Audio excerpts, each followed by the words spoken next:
Chapter 1844. A majestic heavenly palace stood at the end of the stairway to heaven, emitting a mysterious and majestic light. This heavenly palace occupied a very large area and could accommodate many people. Tang Zheng stood in front of the heavenly palace and pointed his finger. The door of the heavenly palace slowly opened. The wind and clouds surged between heaven and earth. The power of faith that was originally stored in the vast heaven and earth surged from all directions, converging into a torrent and rushing straight into the heavenly palace.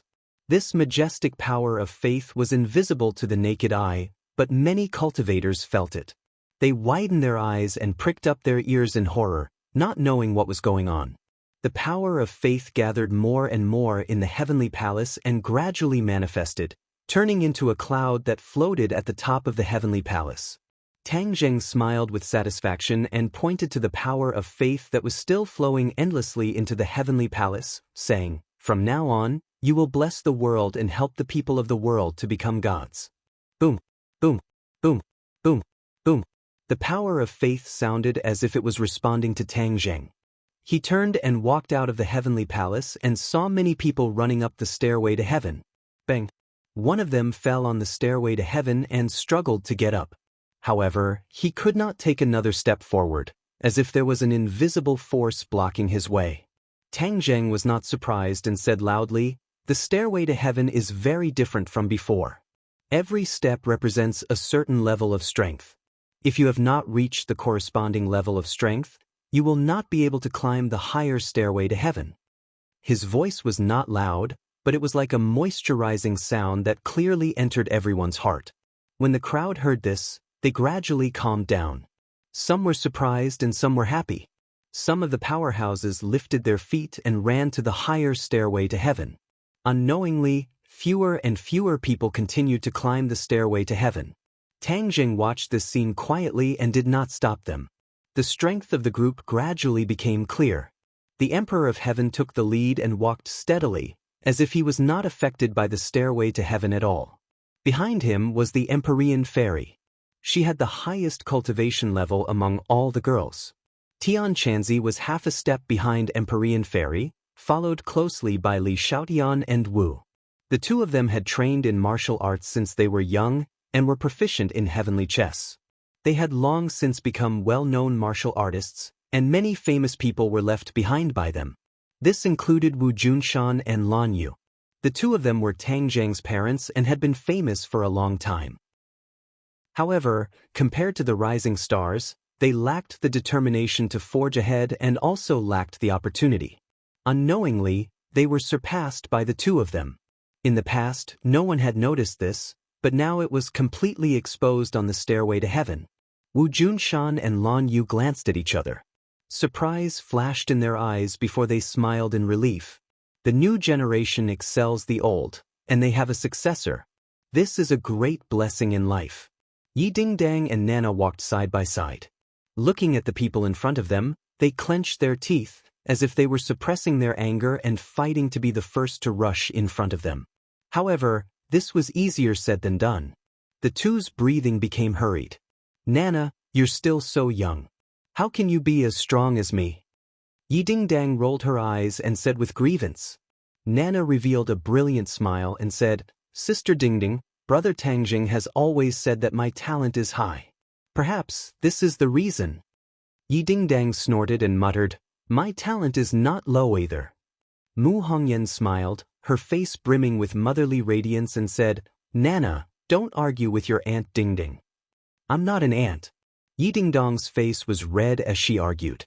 Mu Hongyan said, "Seniority is like this.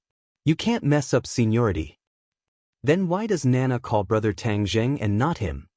Yi Dingdong's eyes flashed mischievously as she turned around and smiled meaningfully at Mu Hongyan. Mu Hongyan's eyes flashed with a hint of shyness, but she immediately covered it up. The relationship between the girls and Tang Zheng had long been an open secret.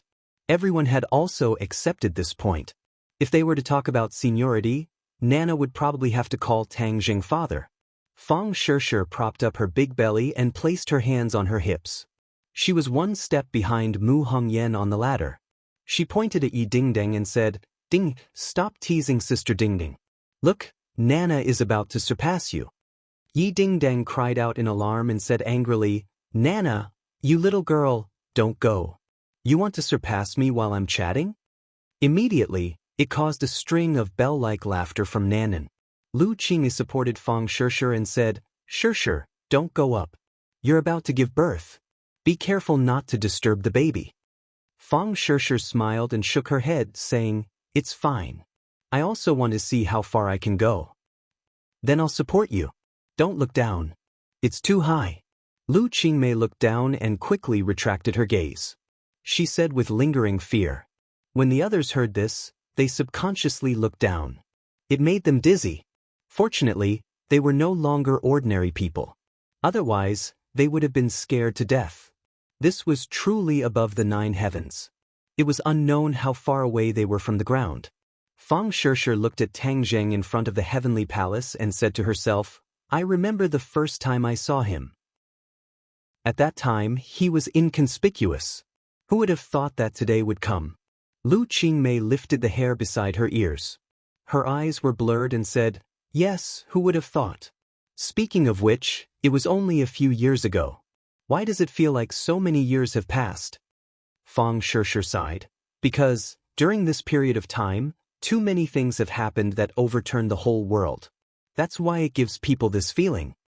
Lu Qingmei pondered for a moment and nodded in agreement. That's true.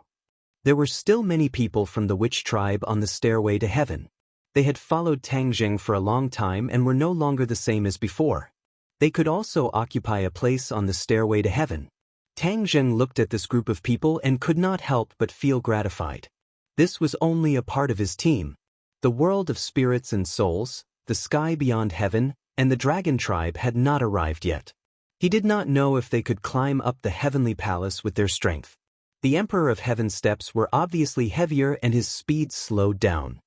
He raised his head and looked at Tang Zheng not far away with a complicated expression. Tang Zheng saw this scene and said loudly, It's too tiring to climb the stairway to heaven like this. If you cultivate the new heavenly book, it will be twice the result with half the effort. Only a few people had seen the new heavenly book and had not had time to spread it to others. The Emperor of Heaven and the few women had already experienced the profoundness of the new heavenly book. They immediately guarded their minds and cultivated the new heavenly book. Boom! There was a loud noise in the heavenly palace, as if something had been triggered. Pairs of eyes looked at the heavenly palace, but they could not see anything. Tang Zheng turned his head and saw a surge of faith power rushing out of the heavenly palace and flying toward the people cultivating the new heavenly book on the stairway to heaven. It was as if they were enlightened and fell on the top of their heads. Immediately, their auras underwent a tremendous change. Once they cultivated the new heavenly book, they could really absorb the faith power freely. Tang Zheng was not surprised and smiled with relief. True knowledge came from practice. Although he knew that there was no problem with the new heavenly book, seeing it with his own eyes made him feel different. Chapter 1845. The Emperor of Heaven was only a few steps away from the celestial palace, but he seemed to be under heavy pressure. He walked with great difficulty, as if he was drunk and could fall off the celestial stairway at any time. The power of faith between heaven and earth surged toward the Emperor of Heaven like a tide. Like a whale sucking in water, he merged the power of faith into his body to resist the inexplicable pressure. Bang! He took another step and reached a new step. His cultivation level was soaring rapidly. He was originally in the saint realm and was only one step away from becoming a god. But this step was an insurmountable gap. Many generations had not been able to cross this gap. But now it was different. He had hope. His eyes were firm. He gritted his teeth and growled. Bang, bang, bang.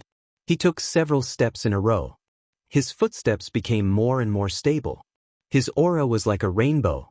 Tang Zheng's eyes lit up with gratification.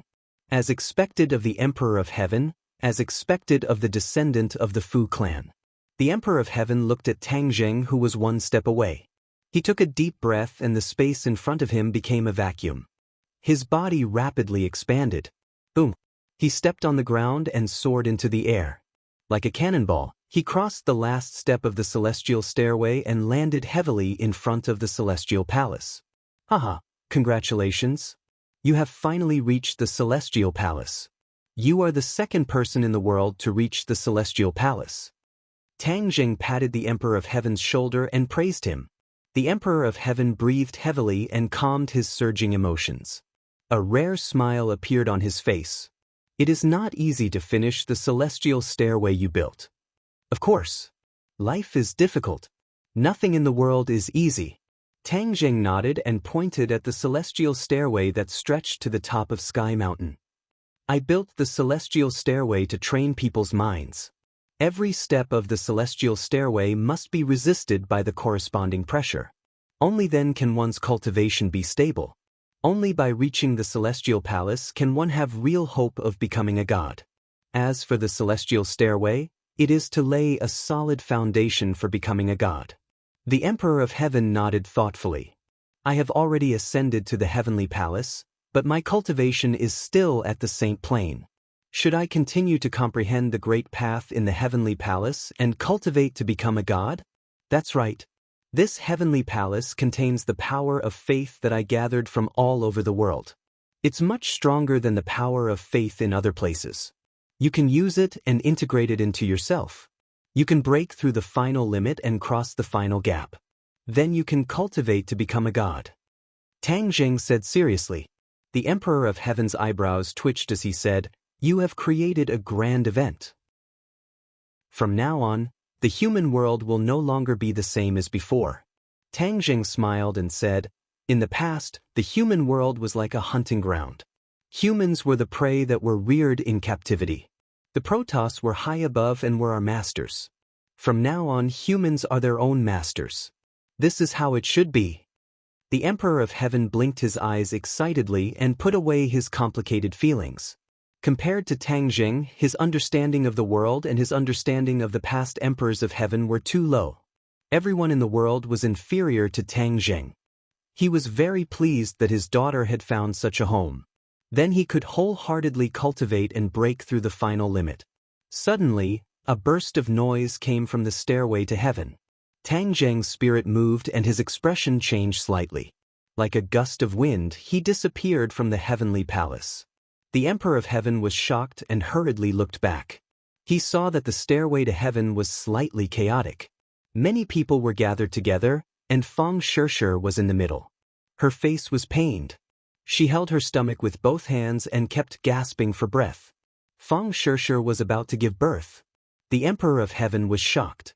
He didn't care about entering the heavenly palace. He saw that Tang Jing had already rushed to Feng Shirshir's side.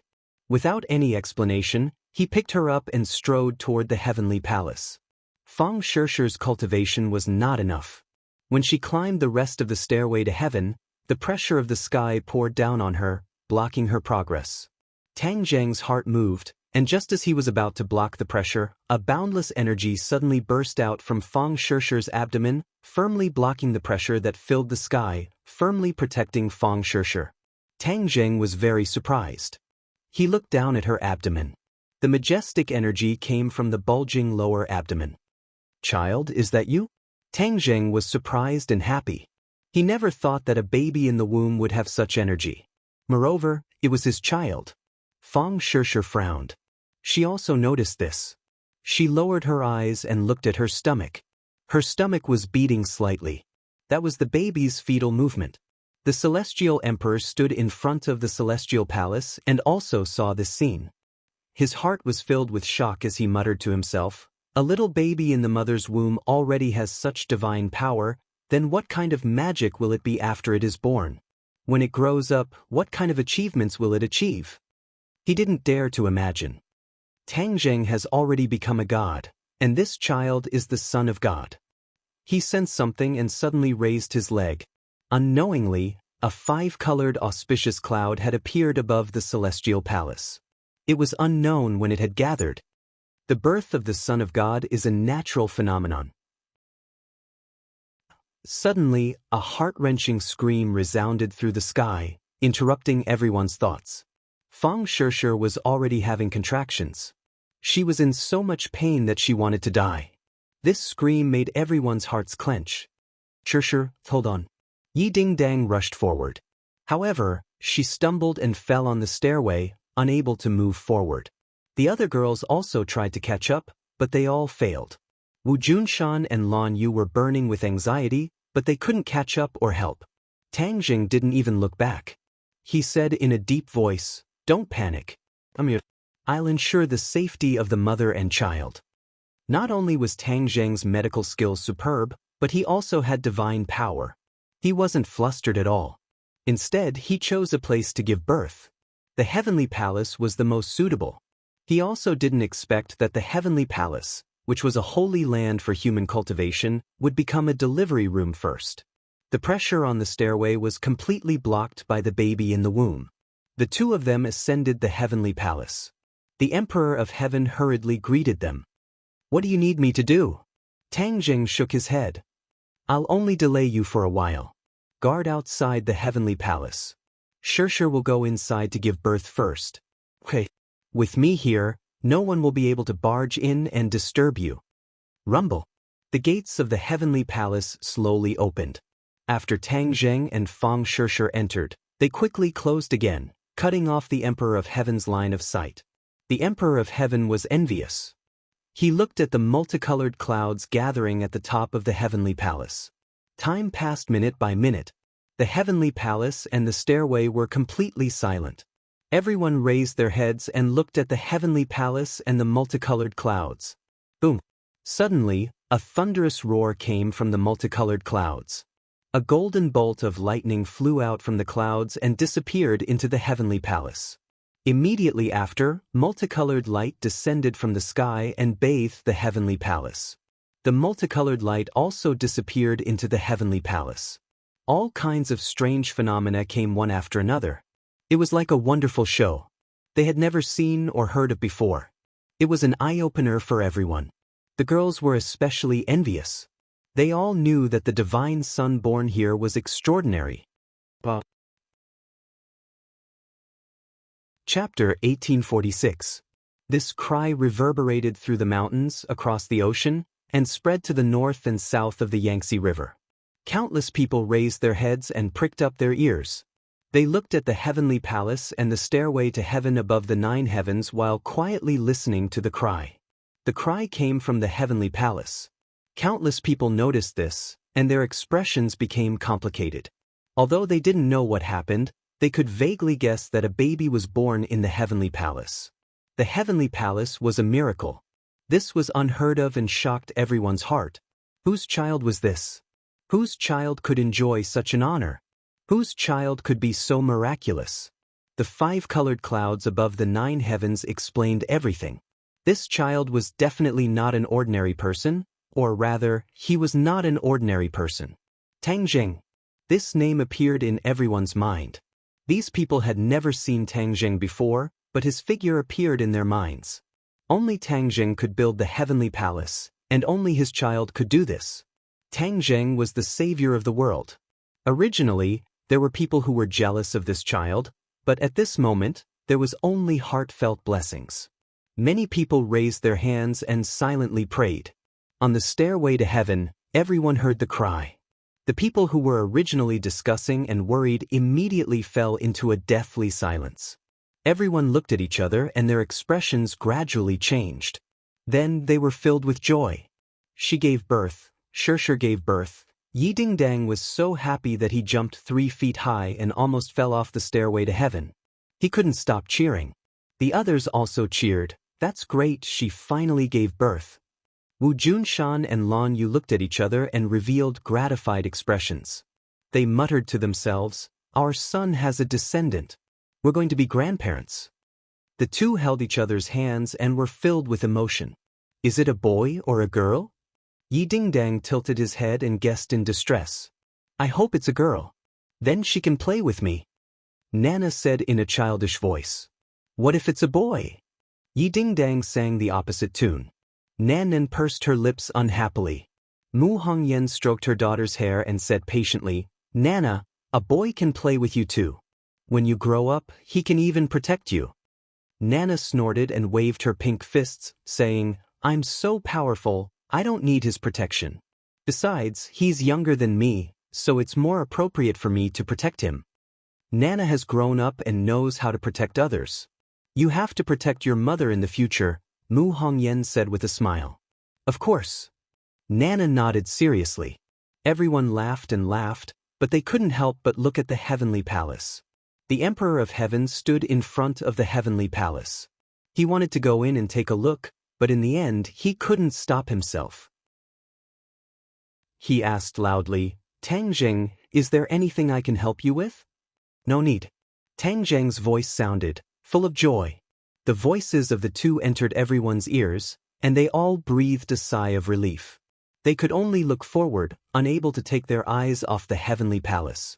In the heavenly palace, Tang Zheng held a baby in his hands. It was surprisingly cute. Tang Zheng raised his head to take a look, and couldn't help but recall the scene when the child was born.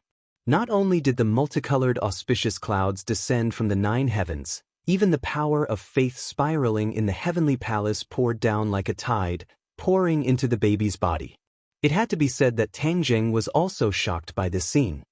He knew very well what it meant for a baby to have such a vision as soon as it was born.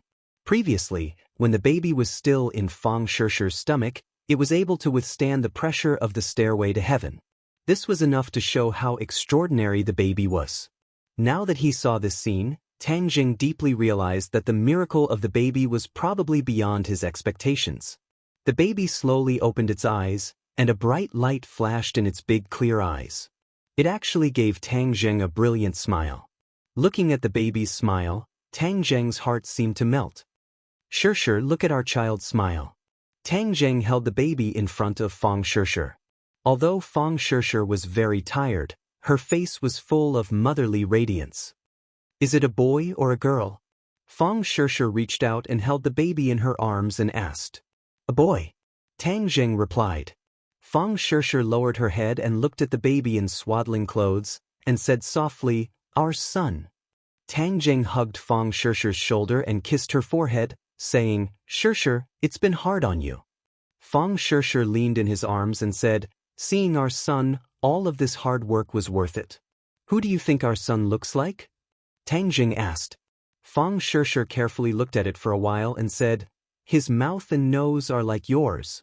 Tang Zheng smiled and said, His eyes are like yours. They're big and beautiful, and they even have double eyelids, ha. After a slight pause, Tang Zheng said, This kid combines the strengths of both of us. He's even more handsome than his father. Isn't this how it should be? Fang Shishi said coquettishly. Tang Zheng chuckled and said, Of course. The pupil surpasses the master. At least from the moment he was born, it shows that he's stronger than his father. Fang Shishi's mouth curved into a smile. She was also shocked by the phenomenon just now and asked nervously, Is there a problem with our son? No problem, our son is very good. Fang Shishi was relieved. Looking at the much thinner power of faith in the celestial palace, she asked, Our son has attracted so much power of faith, and he's so young. Is there really no problem? Tang Zheng shook his head firmly and said, Our son has completely integrated and digested the power of faith. He's my son, so he's the Son of God. He really lives up to the name of the Son of God. He was born with a cultivation of the 9th grade of the Mahayana realm. What? Fang Shishi herself had not reached the 9th grade of the Mahayana realm, but her son had this cultivation as soon as he was born. It was better than countless people who cultivated for a lifetime. Fang Shishi stared at her son in a daze, half believing and half doubting, but hearing Tang Zheng say these words, she had no choice but to believe him. She muttered to herself, Our son is so powerful. Ha, and no matter how powerful he is, he's still our son. Tang Zheng laughed heartily. He stretched out his finger and teased his son's little hand. His son giggled. However, the next second, his son's mouth flattened and he began to cry again. His little finger pushed Tang Zheng's hand as if he wanted to push him away. Bang! Tang Zheng's body shook a few times. His expression suddenly changed and he exclaimed, He's really my son. What's wrong? Fang Shishi asked. Shishi, you have to keep an eye on him in the future. His starting point is too high and his cultivation is too strong. His every move seems to be instinctive, but it has great power. If you don't pay attention, he will hurt others. Tang Zheng said earnestly. Fang Shishir understood immediately. She looked at her son, not knowing whether to laugh or cry, and said, "Then what should we do? I will find a way to temporarily seal his power. Otherwise, the people around him will be in danger." Tang Zheng said with a smile. "That's good." Fang Shishir breathed a sigh of relief. "Let's go out. The others have been waiting for a long time. They must be worried about you and your son." Tang Zheng supported Fang Shishir. Fang Shishir carried her son and walked out. Chapter 1847. The family of three walked out of the heavenly palace. The Emperor of Heaven was the first to see them. He hurriedly greeted them and asked, "How is it?" His gaze was involuntarily attracted to the infant in swaddling clothes because he was like a bright star in the dark night. He was too attractive. The Emperor of Heaven's heart trembled. His breathing quickened as he said in disbelief, This, he stuttered for a long time before exclaiming, "It's incredible, the Mahayana realm."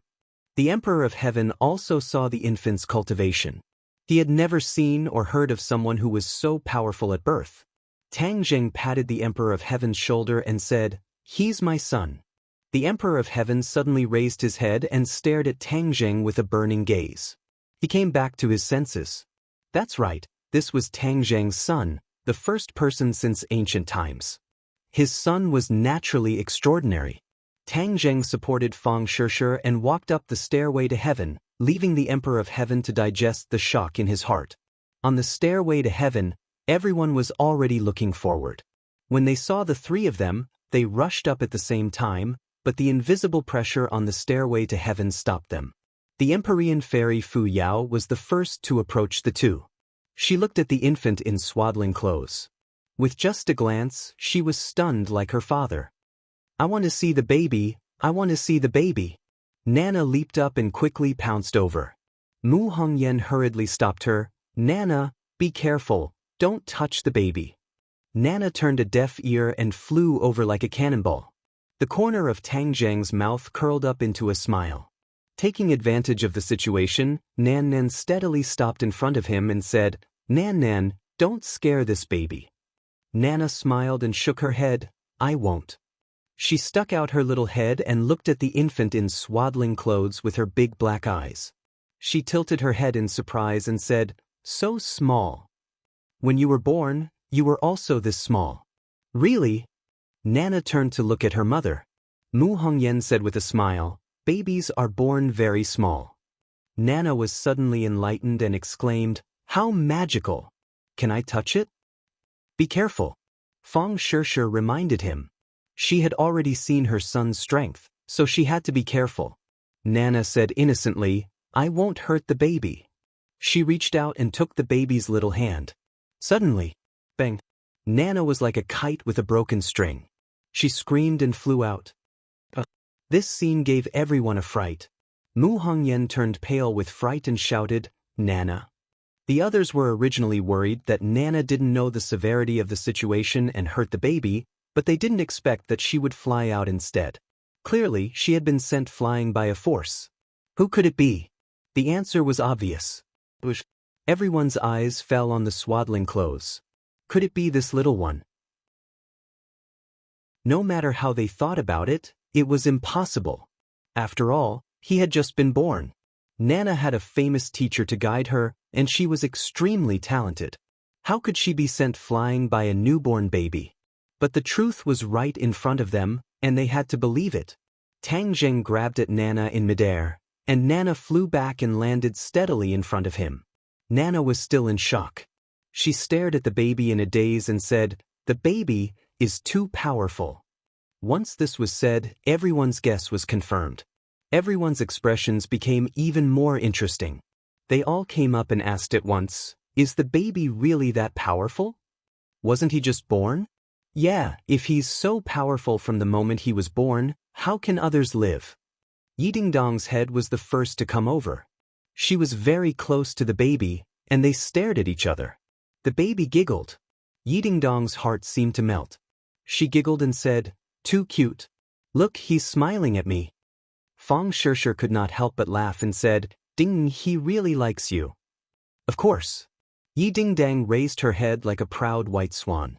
She proudly said, "I am loved by everyone. Flowers bloom when they see me. This little fellow has good taste." Wu, Li Xiaotian and Lu Qingmei curiously squeezed over. They pushed Yi Dingdang to the side and said, "Don't hog it all to yourself. We also want to see." Yi Dingdong's mouth twitched, but she was helpless. 3 pairs of eyes met the baby's eyes. Immediately, they were lost in his pitch-black eyes. It was as if they were placed in a warm sunlight. Ooh! The 3 of them regained their senses and looked at each other. They revealed a shocked expression and said to themselves, "Do you guys feel it? I almost lost myself in his eyes." "Yes, those eyes are too mesmerizing. Can we also take a look?" Wu Junshan and Lan Yu squeezed over and said hesitantly. Tang Jing had already reconciled with his parents. He said with a smile, "Of course." The 3 girls retreated. Wu Junshan and Lan Yu excitedly looked at the baby. When they finally saw the baby's appearance, hot tears flowed down their cheeks. Fang Shishir felt something and held Lan Yu's hand, saying, "Don't be sad. Look, the baby is smiling at you."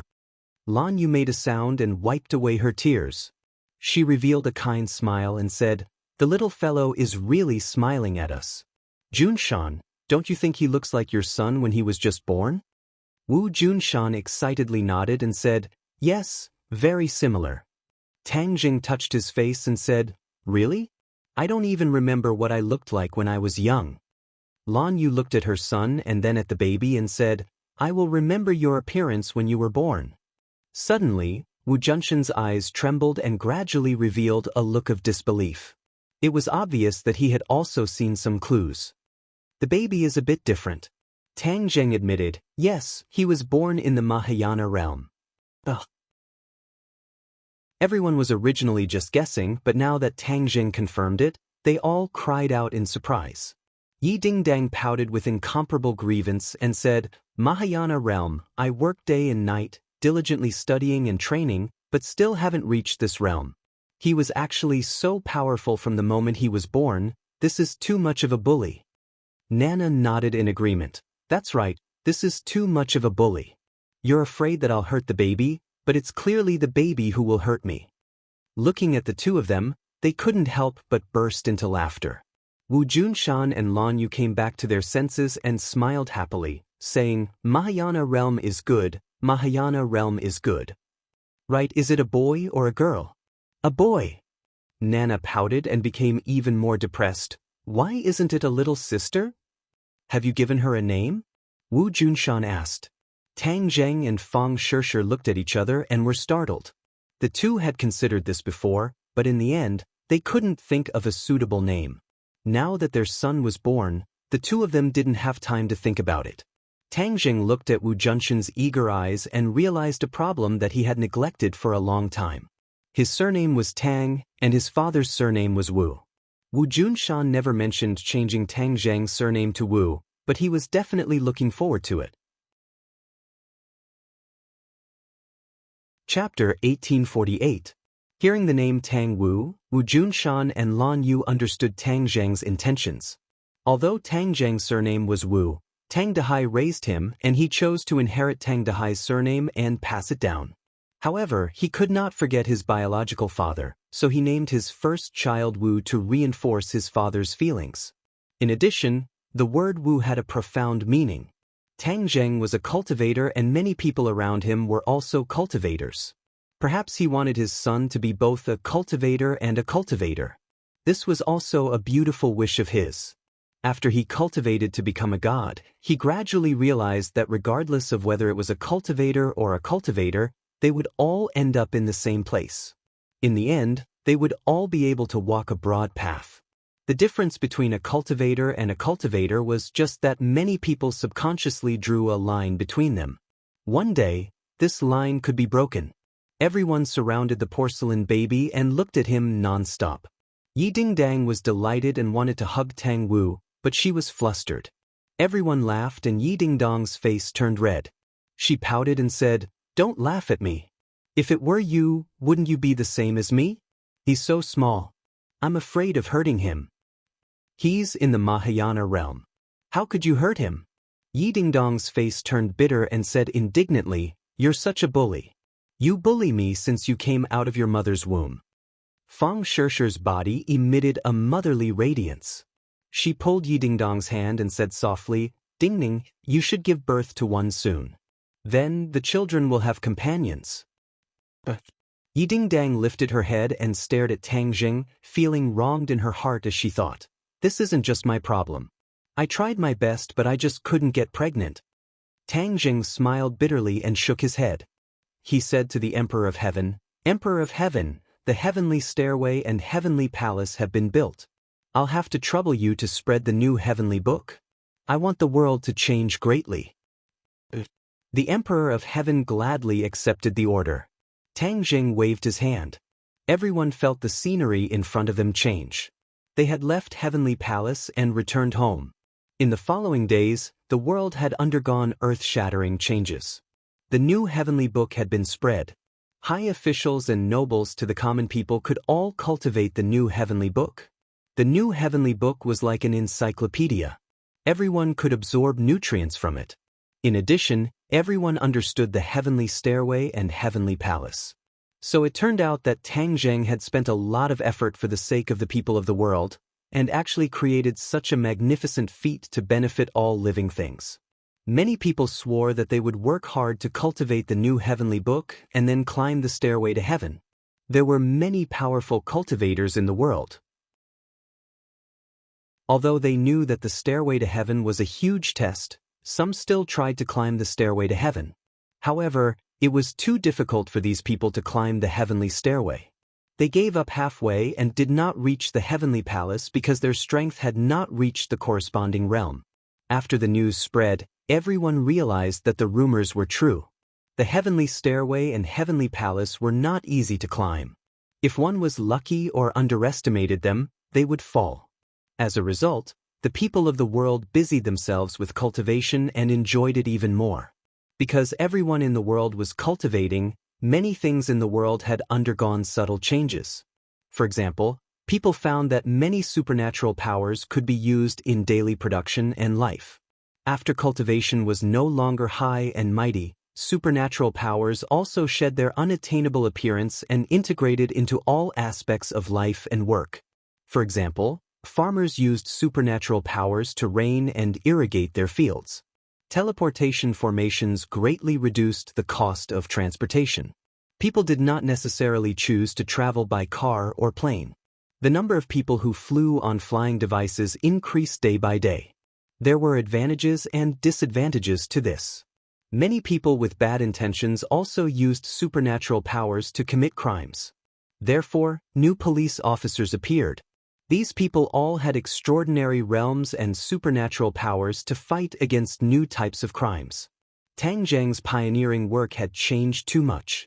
As time passed, the impact would be greater and greater. Tang Zheng had already expected this. He did not hide his illness for fear of treatment, because the advantages outweighed the disadvantages. This was the inevitable trend and choice of the world's development. He moved with the trend.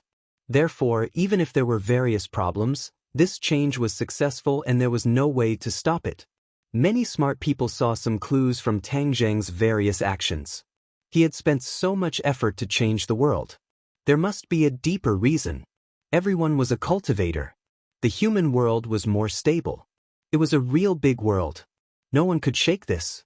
By downgrading the human world to a small world, the possibility of the human world being annihilated was avoided. This series of events indicated that the human world might face an unprecedented threat. Therefore, Tang Zheng changed the world in order to deal with the possible threat one day. What was the threat? Tang Zheng took it so seriously. Many people came to inquire about the news, but Tang Zheng avoided talking about it. They could only speculate. Tang Zheng was not deliberately keeping people in suspense. The matter of the divine race was too outrageous. If at this time, People knew that the human world was a hunting ground created by the divine race and that even humans were prey for the divine race to seize the power of faith. It would be a huge blow to humans. In time, humans would become stronger and stronger. Even if the truth was exposed, humans would not be so afraid because everyone could cultivate to become gods. The divine race would no longer be high and mighty. At the same time, the new heavenly scripture had also reached the ghost realm. After Ksitigarbha Bodhisattva had comprehended the new heavenly scripture, his cultivation had advanced by leaps and bounds. Many new contents had been added to the Ksitigarbha Bodhisattva Sutra. Both the human world and the ghost world were undergoing earth-shaking changes. The ghost world was originally a small world. When the ghost world cultivated the new heavenly book, its strength increased, and the ghost world also underwent a huge change. The ghost world broke its own shackles and changed from a small world to a big world, escaping the risk of annihilation. When Dizang of Goguryeo discovered this, he was surprised and happy. According to his understanding, the ghost world had to absorb the power of the human world to become a big world. However, the new heavenly book broke the shackles. The ghost world welcomed a new life. The sky beyond heaven and the dragon realm also welcomed the new heavenly book. There were many masters in these two worlds, and their understanding of the new heavenly book was deeper than ordinary people in the human world. They understood that it was a treasure that could complete their own transformation. The dragon clan boasted of being divine beasts, but there was still a gap between them and a real god.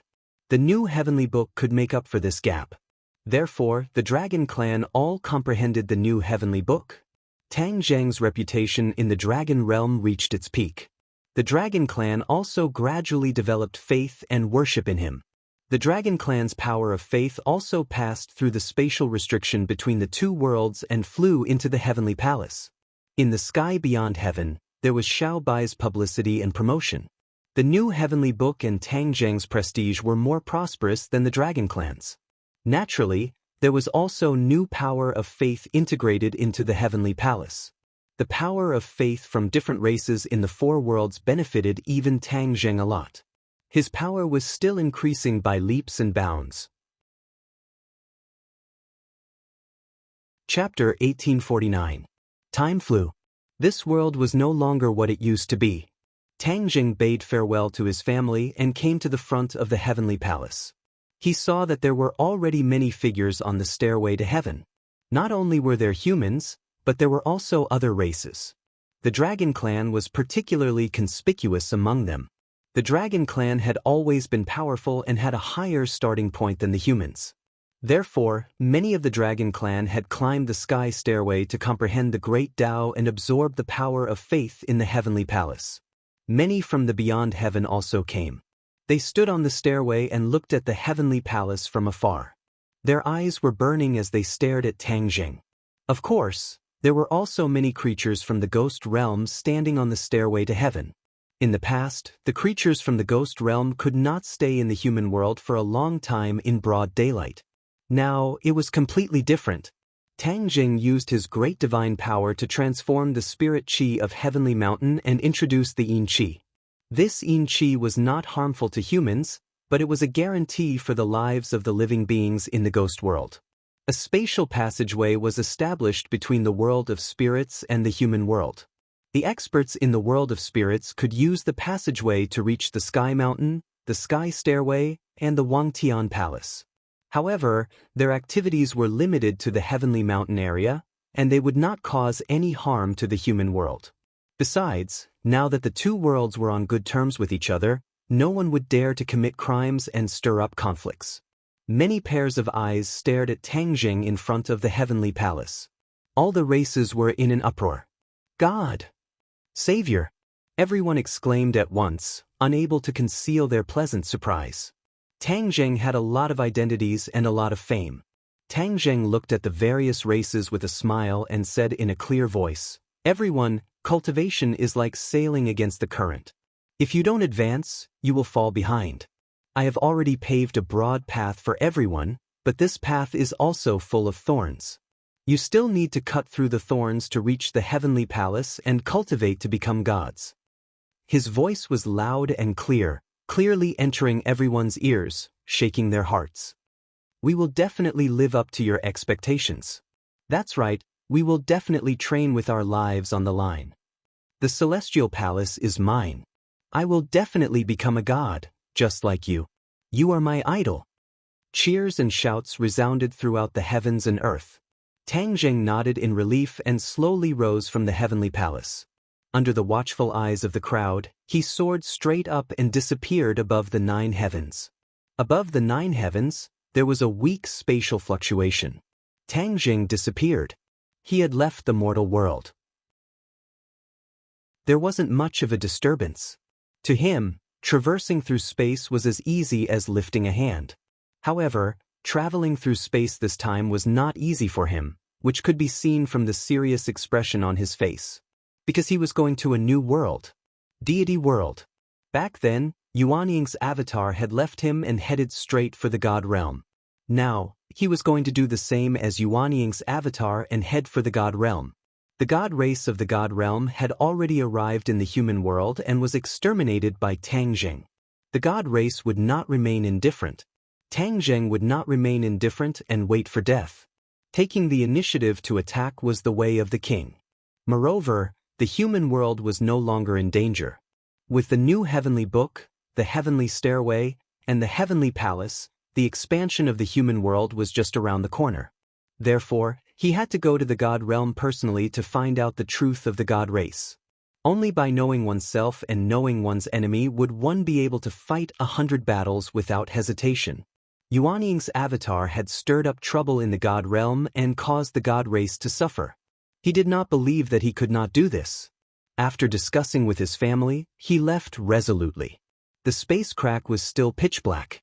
If one was not careful, they would get lost in it. Tang Zheng searched for a subtle feeling in the unseen world and stopped steadily at a place. He pointed his finger forward and a ray of light appeared in the pitch-black space crack. Then a space door slowly opened. He stepped through the door leisurely and the darkness behind him disappeared. His eyes suddenly opened up and a glaring light hit him in the face. Tang Zheng's pupils shrank as he looked in front of him in disbelief. What entered his eyes was a scorched earth with black smoke rising in spirals as if a great battle had just taken place. He raised his head again and saw that there were actually 2 suns in the sky. No wonder they were so glaring. The terrifying heat was roasting the earth. This was like hell. The environment was more than 100 times worse than the human world. Is this the God realm? Shouldn't the God realm be a paradise with birds chirping and flowers fragrant? Why is the environment so bad? The immortals are too miserable. Tang Zheng scratched his head and was very puzzled. Did I come to the wrong place and go to another world? He pondered for a while and rejected this idea. He was already a god and his connection with this world was very stable.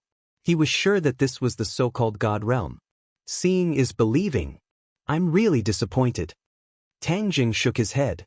Just as he was hesitating and did not know what to do, there was a change in the sky. He hurriedly looked up and saw a sun slowly hiding in the sky. Finally, it disappeared completely as if it had never appeared. There was only one sun left in the sky. The temperature returned to normal and was no longer scorching. The black smoke on the scorched earth dissipated. What's going on? Tang Zheng was puzzled and looked at the sky in a daze. After a while, he shook his head and left the place as fast as lightning. This scorched earth covered the aurora, but Tang Zheng finally came to the edge of the scorched earth. The scorched earth and the outside world seemed to be 2 completely different worlds. There was a clear boundary separating the 2 places. There were no living creatures on the scorched earth and it was lifeless, but the outside world was full of vitality. He crossed that clear boundary, and the air changed. The fresh air and the rich spiritual energy made him feel refreshed. Birds chirped and flowers fragrant, full of vitality.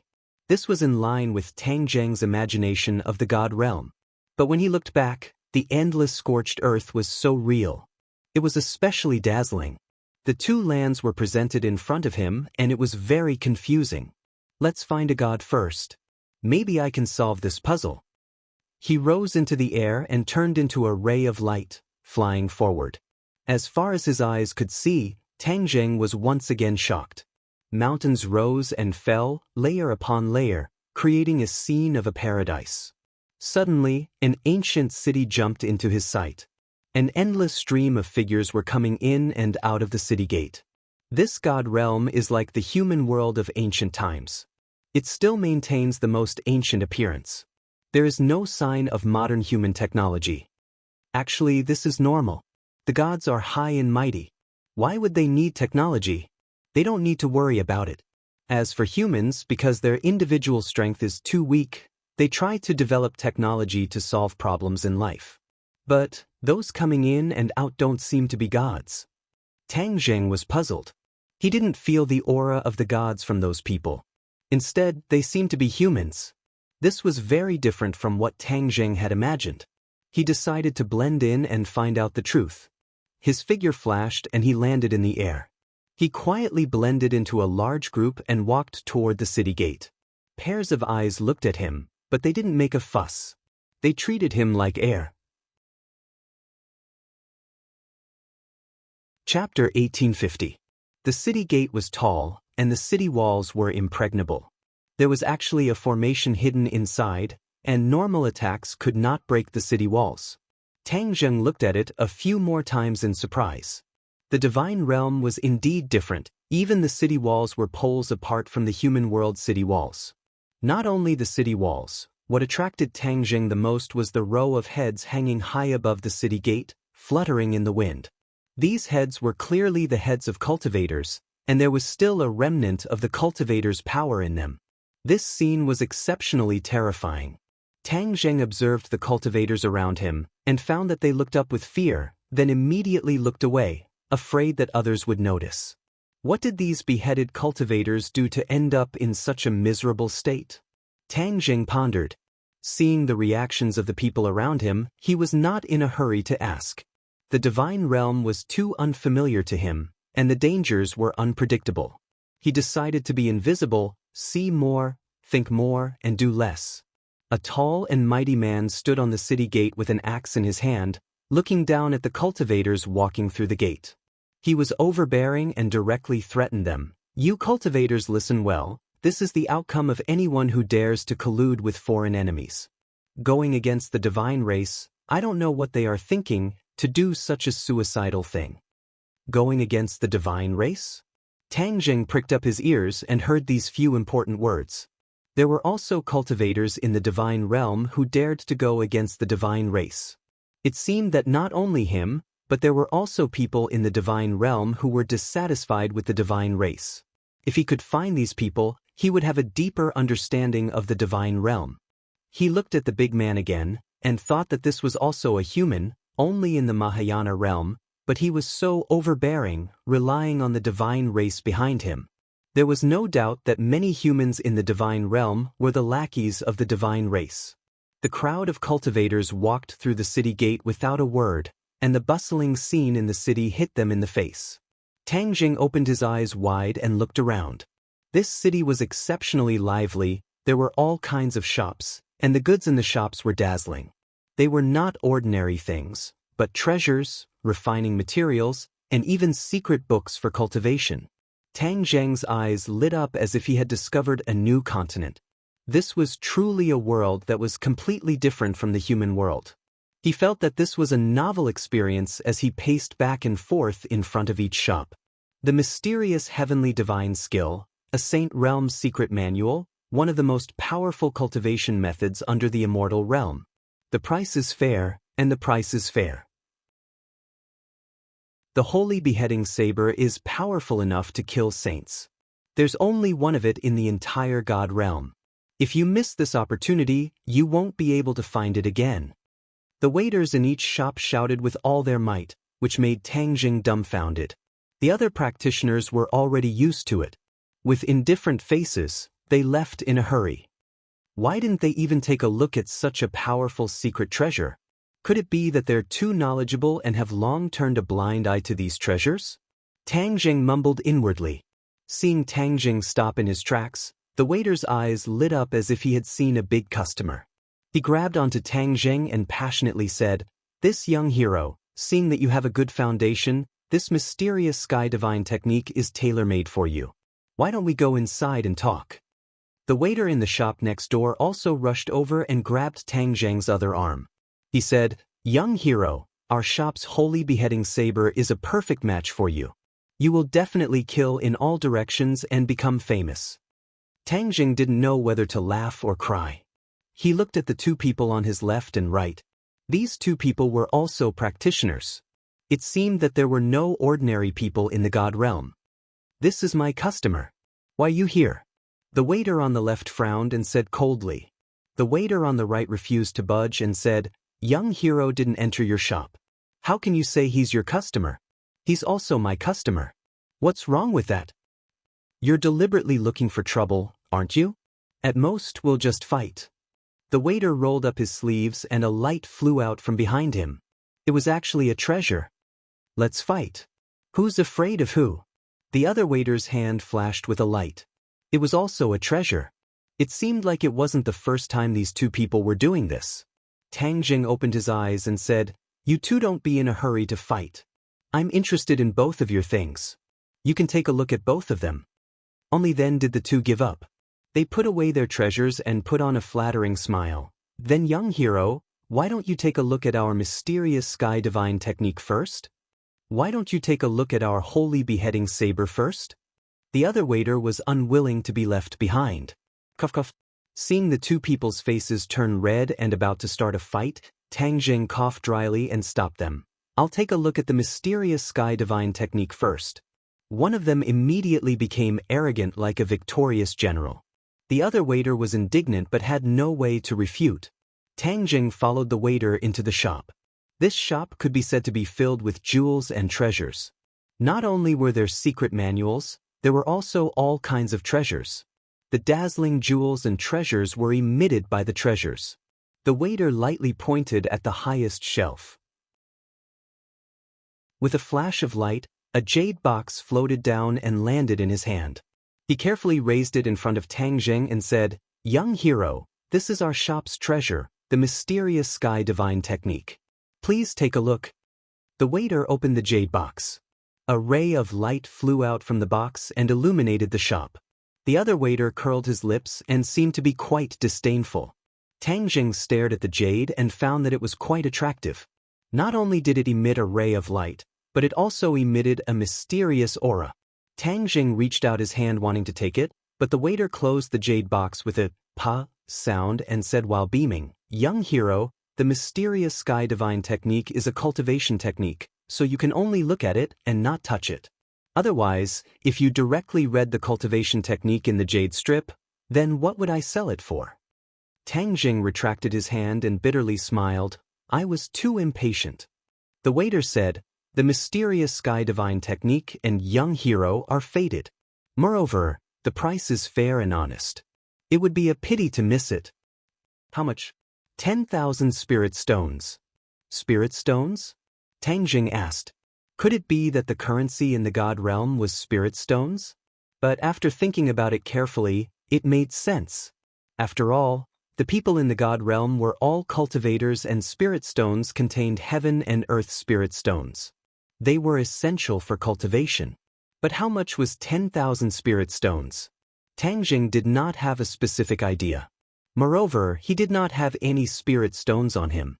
Heaven and earth spirit stones were of a higher level than spirit stones, but they were all used to rebuild the stairway to heaven. Seeing that Tang Jing was silent, the waiter hurriedly said, "Young hero, our price is very fair. 10,000 spirit stones. You won't lose out or be cheated." Tang Jing bitterly smiled and spread out his hands, "But I don't have any spirit stones. What should I do?" "No spirit stones?" The two waiters were shocked as if it was beyond their expectations. Their eyes were sharp as they looked at Tang Jing from head to toe. They saw that he was handsome and had an extraordinary temperament. He did not look like someone who did not have spirit stones. "Young hero, if you don't have spirit stones, if you have other treasures, you can exchange." The waiter suggested. "I have treasures, but I can't take them out to exchange." Tang Jing's treasures were not ordinary, but he would not use them to exchange. The waiter's face stiffened, but he still squeezed out a smile. He looked around and carefully asked in a low voice, "Then do you have the power of faith? Chapter 1851. Faith Power. Tang Zheng pricked up his ears, his heart moved, and he asked, "Is the power of faith useful?" The waiter looked at Tang Zheng as if he was an idiot and said, "Young hero, don't tell me you don't even know this?" Tang Zheng's expression did not change as he said, "I live too far away, so I am ignorant and inexperienced. Please enlighten me." Faith power is very useful. The waiter raised his eyebrows and pointed to the sky and said, "You know the reason why the god race is so strong is because they don't use spirit stones to cultivate but faith power. This is a very high-level power. Once it is fused with faith power, cultivation will be twice as fast with half the effort." Tang Zheng suddenly realized, "So that's how it is." The waiter faintly sighed and said disappointedly, "If you don't have spirit stones or faith power, then you should leave. It's not bad to walk around the city and broaden your horizons." Since this person came from a remote place and didn't have spirit stones, it was even more impossible for him to have faith power. There was no need to waste his breath. Tang Zheng saw through the waiter's thoughts and laughed involuntarily. His gaze fell on the jade box and he was actually interested in the mysterious sky divine exercise. If this mysterious sky divine exercise was really as powerful as the waiter said, then he could see the God realm's cultivation system and find many problems. "I want this mysterious sky divine exercise." Tang Zheng pointed to the jade box and said. The waiter squeezed out a smile and said, "Young hero, you don't have spirit stones or other treasures to exchange. The mysterious sky divine exercise cannot be given to you." The other waiter shook his head in disappointment and resentfully turned to leave. Tang Zheng smiled faintly and said, "I really don't have these things, but I have faith power." "What?" The two waiters seemed to have been petrified and were petrified in place. Suddenly, they quivered and reacted as if they had just woken up from a dream. They stared at Tang Zheng and asked, "You have faith power?" Tang Zheng smiled and nodded, "Yes. We can trade, we can trade. This mysterious sky divine exercise is yours." The waiter was so excited that he was almost incoherent. "The holy slaying saber is also yours," the other waiter quickly added. The speed at which these two changed was beyond Tang Zheng's expectations, which showed the importance of the power of faith. Tang Zheng had already become a god and understood the value of the power of faith. However, he still had many questions. "If you want the power of faith, it's simple. But you have to answer a few of my questions truthfully." "No problem," the two of them said in unison. Obviously, they were determined to obtain the power of faith. "The power of faith is used by the gods. Why do you want the power of faith? Could it be that human cultivators can also use the power of faith?" Tang Zheng asked in a deep voice. He had created the new heavenly book so that the various races could use the power of faith. This was a great contribution and a great merit. He did not believe that the god race would spread their power of faith so that everyone in the world could use it. Moreover, it was not easy for ordinary people to use the power of faith. If it was not for the new heavenly book, ordinary people would not be able to use the power of faith and could only sigh. The waiter put his finger to his mouth and made a shushing gesture. He said carefully, "Young hero, this is confidential. However, seeing that we are fated, I will take the risk and tell you. In the past, cultivators could not use the power of faith. It was specially provided by the god race, but later on, someone among the cultivators created a technique called the art of deity. The art of deity allows cultivators to use the power of faith." "Art of deity?" Tang Zheng's spirit shook. This was similar to his new heavenly book. It was also created by a cultivator. He felt like a hero cherishing a hero. "Where is this person?" he asked impatiently. The waiter said regretfully, "This kind of person actually died? How did he die?" The waiter pointed to the sky. Tang Zheng's head trembled. He understood that this person died at the hands of the god race. Thinking about it carefully, this was not strange. The power of faith was specially provided by the god race. If this person wanted to get his hands on it, wouldn't he be going against the god race? Naturally, he would be killed by the god race. The god race is high and mighty. They have delusions of enslaving the human race. Their intentions are terrible. Tang Zheng laughed coldly. This scared the two so much that they trembled. They quickly covered his mouth and said in shock, "Don't talk nonsense. You will die." Tang Zheng said disapprovingly, "I won't say it." The two were relieved and looked deeply at Tang Zheng. They thought that he really came from a small place and had shallow knowledge. The newborn calf was not afraid of the tiger. "Remember, don't say such things in the future. Otherwise, you will get into trouble. This is free advice for you," the waiter kindly reminded. "Could it be that you have the art of deity, so you want the power of faith?" Tang Zheng asked curiously. The waiter shook his head and said, "Our status is low. How could we have such a secret manual? But others have it. We only help to collect the power of faith. We don't know anything else." The other waiter nodded in agreement. Tang Zheng looked deeply at the two and smiled meaningfully. He didn't pursue the matter and said straightforwardly, "Fine, I won't ask any more.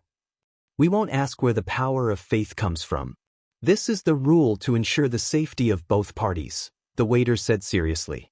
"Then how much power of faith do I have to give you?" Tang Zheng asked. The waiter's eyes lit up. "How much do you have?" Tang Zheng shivered. One shouldn't reveal one's wealth. This power of faith was too important. There was no need to attract unnecessary trouble. "A little bit," the waiter said disappointedly. "Even a little bit is precious. I only need 1 bottle." He took out a small wooden bottle and said, "This is a bottle refined from the primordial tree. It can contain the power of faith. Outsiders won't be able to discover it." The small wooden bottle showed how precious the power of faith was. Just a small bottle could be exchanged for the mysterious sky divine art. However, Tang Zheng was more interested in the primordial tree. He said deliberately, "The primordial tree actually has such a function. Of course, the power of faith is different from ordinary power. The divine race can easily sense it. The primordial tree is born from the divine realm. It stands tall and has extraordinary power. It can isolate the power of faith from the divine race's senses." The waiter talked nonstop. He looked at Tang Zheng in surprise and asked, "Don't tell me you don't use the primordial tree to store your power of faith?" Tang Zheng smiled and didn't say anything. His power of faith filled his entire body. Why would he need anything else to store it? "Give me the primordial tree bottle." Tang Zheng took the primordial tree bottle. The two waiters opened their eyes wide and paid attention to his every move. However, in the blink of an eye, Tang Zheng returned the primordial tree bottle to the waiter and said, "The power of faith is full." The waiter looked down in disbelief. Sure enough, the primordial tree bottle was filled with the power of faith. The two looked at each other in disbelief. They didn't see how Tang Zheng had done it.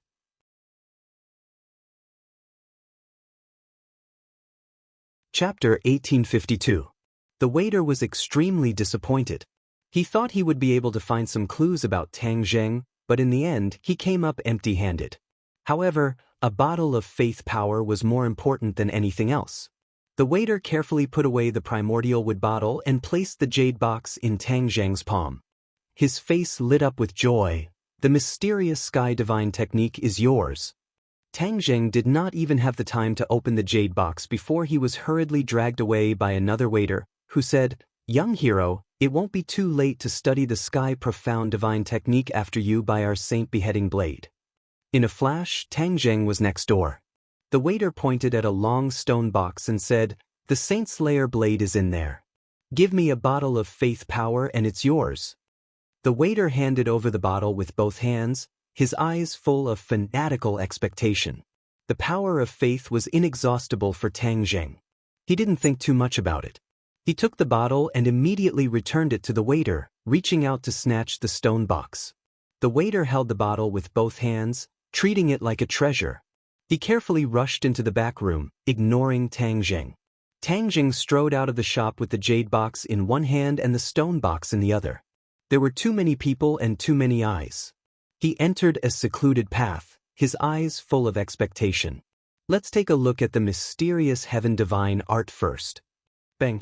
The jade box opened, and a ray of light shot out. It was incomparably mysterious. Tang Zheng narrowed his eyes, picked up the jade slip, and sank his consciousness into it. A cultivation method appeared in his mind. Tang Zheng's expression changed slightly. This cultivation method was indeed called the mysterious heaven divine art, but it was far from what the waiter had introduced. Saint Realm's secret manual? With Tang Zheng's insight, he could naturally see that the mysterious heaven divine art didn't live up to its name. An ominous feeling welled up in his heart. He hurriedly opened the stone box, and a sharp light rushed out. Waves of blade hummed incessantly, and the multicolored blade light was exceptionally dazzling. However, when his gaze fell on the blade, his heart skipped a beat. With a bang, the stone box and the Saint Slayer blade crashed into the wall and exploded into pieces. Like the heavenly mysterious divine technique, the so-called sacred slaying blade that could kill a Saint Realm cultivator did not live up to its name. His presentiment was confirmed. He had been tricked. He had just arrived here, and he had already been deceived by 2 waiters from the immortal realm. If news of this were to spread, wouldn't he become a laughingstock? He would lose all his face. He looked around. Fortunately, no one else saw him. Otherwise, where would his face be cut off? In the end, he laughed, shook his head, and sighed. I was too careless. In the realm of the gods, the god race and the human race exist side by side. The human race lives under the pressure of the god race, so how can they be ordinary people? Especially this waiter of the inn. He's been dealing with all kinds of people since a long time ago. It wasn't difficult for him to fool me. His anger gradually subsided, and his interest was piqued. The waiter is so eager to get the power of faith, but it's definitely not for them to enjoy. There's someone else behind the scenes. If I can find the person behind the scenes, I might be able to get the heavenly god technique. With that, I'll be able to see the magnificence of the unprecedented person in the realm of the gods. Compared to the new heavenly book, I'll definitely be able to discover more. He turned and walked toward the 2 shops. From afar, he saw that the doors of the 2 shops were tightly shut. They were no longer welcoming customers. They closed so quickly. As expected, they've gotten some benefits and lied to me. They're afraid that I'll come back and cause trouble. Tang Zheng understood in an instant. He stopped himself from rushing forward to ask what was going on. There were too many people around. If he smashed down their doors, it would inevitably lead to unnecessary trouble. Especially when there were soldiers patrolling the streets. These were all the subordinates of the god race. He did not want to expose his identity too early. He had always shown his true face, but no one had paid much attention to his appearance. This meant that Yuanying's clone was not known by many in the realm of the gods. Perhaps only some of the god race knew about him. Tang Zheng might as well directly and openly show his face to the others. It's easy for you to cheat my power of faith, but you don't know that it's my power of faith. It's connected to my mind and is equivalent to my guiding light. The corners of Tang Zheng's mouth curled up into a smile. He found that the power of faith was in these 2 shops, which meant that they did not take it away. I'll wait for you. I'll see where you'll take the power of faith in the end. Tang Zheng leisurely toured the city. He passed by some shops. The shop assistants were also shouting with all their might, each offering their so-called treasures. With a lesson learned from the past, Tang Zheng smiled and went away. He focused on observing the practitioners around him. Their cultivations were poles apart. There were all kinds of cultivations. There was no lack of masters of the Mahayana realm among them. However, he did not see a single person of the Saint Realm cultivation. Unknowingly, he came to the center of the city. A magnificent building emerged from the ground like bamboo shoots, standing in front of him. He looked up. This building was very tall and majestic. It was actually 100 feet tall. There was a mysterious and unfathomable power faintly coming out from it. It seemed to be a different world from the outside world. The passing practitioners all avoided it, not daring to get close. This building was like a devil's den hell. Tang Zheng's gaze was finally attracted by a plaque. There were 3 ancient words, City Lord's Mansion, written on it. These 3 words contained some kind of mysterious power. This person's calligraphy is extremely good. Just looking at these 3 words is enough to attract people. Tang Zheng sighed. The gate of the City Lord's mansion was heavily guarded. As if sensing his gaze, the guard looked up. His eyes were like fire, with a burning magic power. However, the guards did not see anything because Tang Jing had already left without causing the slightest ripple. After a big circle, Tang Jing found a clue. There were many practitioners in this city, but no one was flying on a weapon. Whether it was ordinary practitioners or the strict soldiers, they all moved forward step by step. For practitioners, flying on a weapon was simple and fast. However, even if these practitioners were in a hurry, they were still stepping on the ground. This was greatly beyond his expectations. Tang Jing lowered his head and looked at the ground thoughtfully. Suddenly, he looked up at the sky again and smiled knowingly. I know. It turned out that the inside of the city was completely different from the outside. The inside of the city was set up with a complex array specifically to restrict people from flying. Once a person flew on a weapon, they would trigger the array, which would lead to a fatal disaster. The fighting strength of practitioners in the city was sharply reduced. This must be the means of the god race. The power of practitioners in the city is weakened. Even if there are rebellious practitioners, they can't make any big waves in the city. Tang Jing pondered for a while and saw through the mystery. He didn't challenge this array. With a thought, the two bottles of faith power moved. He, Shinrua, passed through the streets without leaving a trace and came to the front of the shop in an instant. The doors of the two shops were opened slightly, and the two waiters' figures flashed as they exited the shop. They looked at each other and snorted coldly. Then, they moved like rabbits and ran toward the same direction in the city. The fish finally took the bait. Chapter 1853. Although the two of them couldn't fly, their speed was still very fast. Finally, the two of them stopped in front of a pitch-black door. This door faintly emitted a gloomy aura, as if there was a terrifying existence behind it. Whoosh whoosh. The two of them took a deep breath and adjusted their breathing. Their faces were filled with fear as they clenched their teeth and pushed open the black door. The black door made a hoarse sound as it slowly opened. A gust of cold wind blew out, causing people to tremble in fear. Tang Jing stood at the corner and took in the whole scene. A hint of doubt flashed through his eyes. What is this place? Why is the cold wind blowing and the yin energy so strong? Bang! The black door closed, blocking Tang Jing's vision. Even the yin energy disappeared in a flash as if it had never appeared. Tang Jing stopped in his tracks. Behind this door was filled with strangeness. Could it be that this place had some connection with the ghost realm? Who cares what's going on? Let's go in and take a look. Soon, everything will be clear. Tang Jing walked straight to the black door. Just as he was about to jump in, he realized that the air around him was fluctuating. He took a closer look and found another clue. It's a formation again. There was actually a formation set up in front of this black door, and he had almost touched it. Tang Jing smiled coldly. How can a mere formation stop me? He pointed his finger and a gust of energy entered the ground in front of the black door. The fluctuating air stopped abruptly and completely calmed down. The formation was broken. Tang Jing jumped and flipped into the courtyard silently. However, when he raised his head to take a look, he was shocked. There was actually nothing behind the courtyard.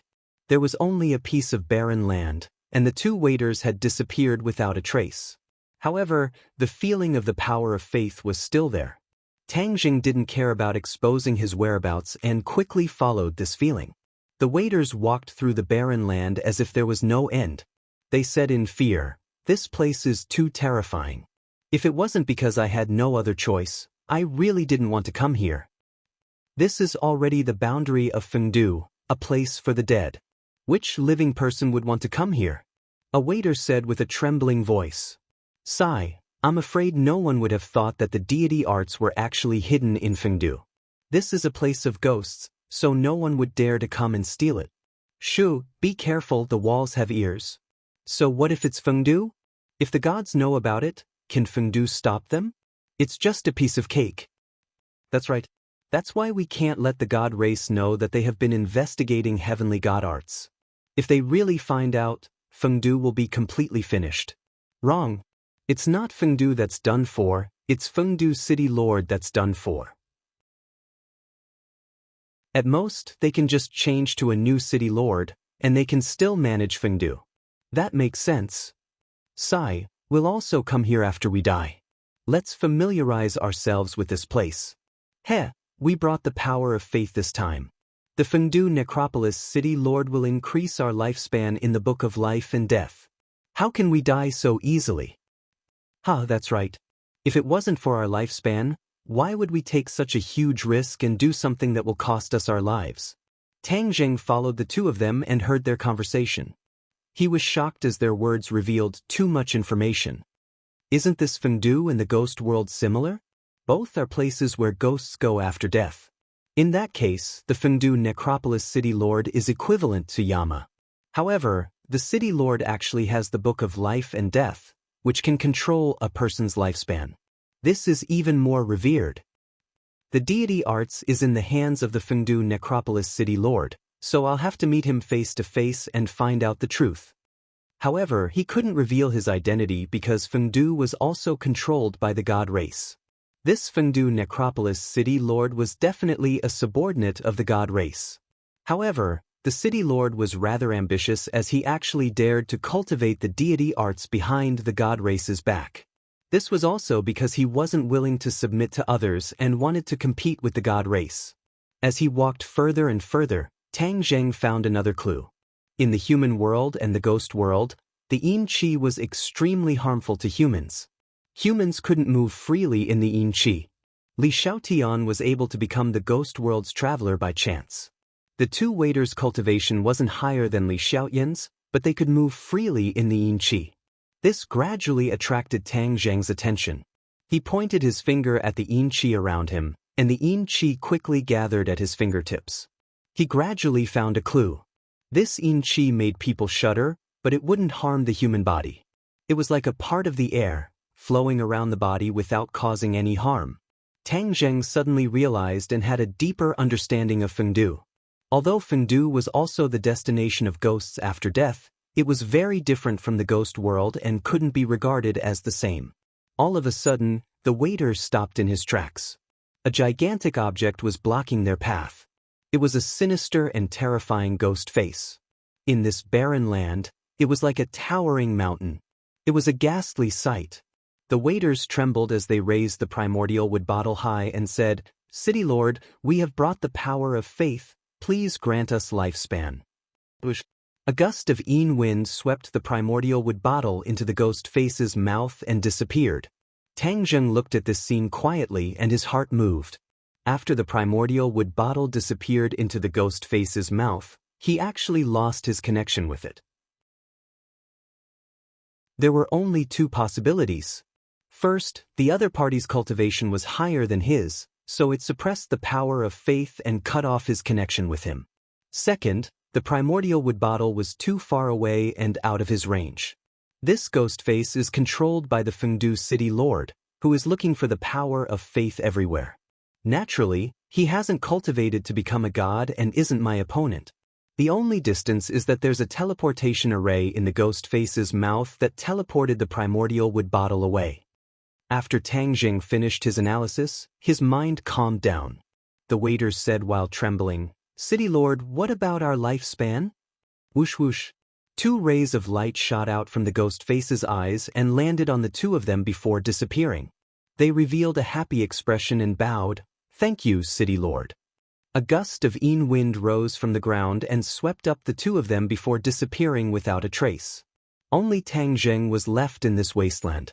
The ghost face didn't notice him and was fading bit by bit as if it was about to disappear. How could Tang Zheng let the ghost face escape?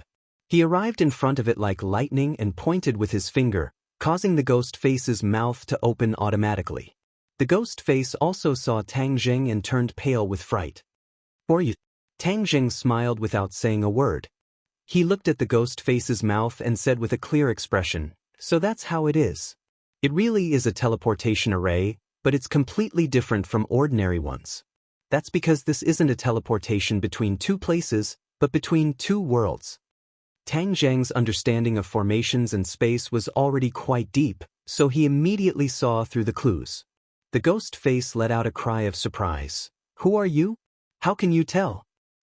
Heh, How can a mere insignificant skill stump me? Tang Jing smiled and didn't think much of it.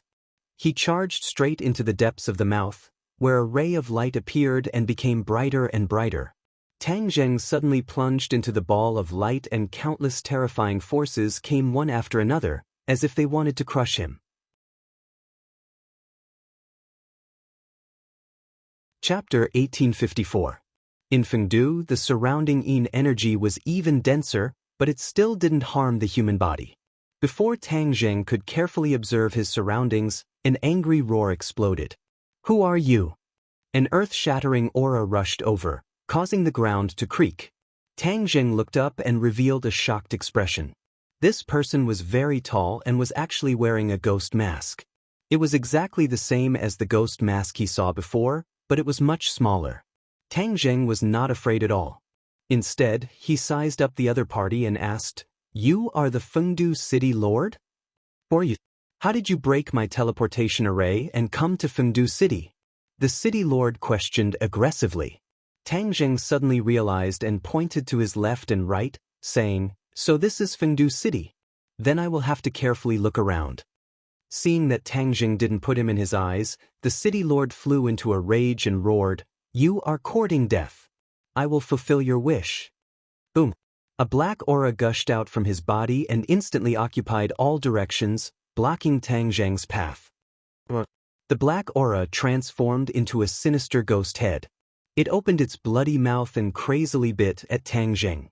Tang Jing's eyes were as calm as an ancient well. He pointed his finger and it fell on top of the sinister ghost head. The ghost head suddenly stopped and actually stopped. The ghost head struggled and roared, but it was to no avail. "Explode!" Tang Jing lightly spat out a word. As soon as his voice fell, the ghost head loudly exploded and turned back into black aura. The City Lord turned pale with fright when he saw Tang Jing walking towards him step by step as if there was no one around him. He yelled, "Soul item kill!" A mysterious power surged out. Tang Jing looked towards the source of this power and saw that there was a round ball in the City Lord's hand, but there were many holes on the surface. The holes flickered with a faint light, as if there was a voice coming out from within. "Is this a soul tool?" The City Lord said proudly, "Exactly. As long as you have a soul, you will definitely die." Tang Jing didn't mind and said, "Oh, then I'll take the opportunity to experience it. After you." The City Lord looked at Tang Jing as if he was looking at a fool. This person actually dared to let him make the first move. Such arrogance. He really did not know how to write the word death. However, this was exactly what the City Lord wanted. "Kill!" The City Lord roared. The soul tool flew up and shone brightly. Tentacles drilled out from the small holes and danced in the air, emitting a mysterious power. Tang Jing stared blankly for a moment before finally realizing something. He said, "So this soul artifact is a magic artifact specifically used to deal with souls." Now that you know, it's too late." The City Lord laughed loudly.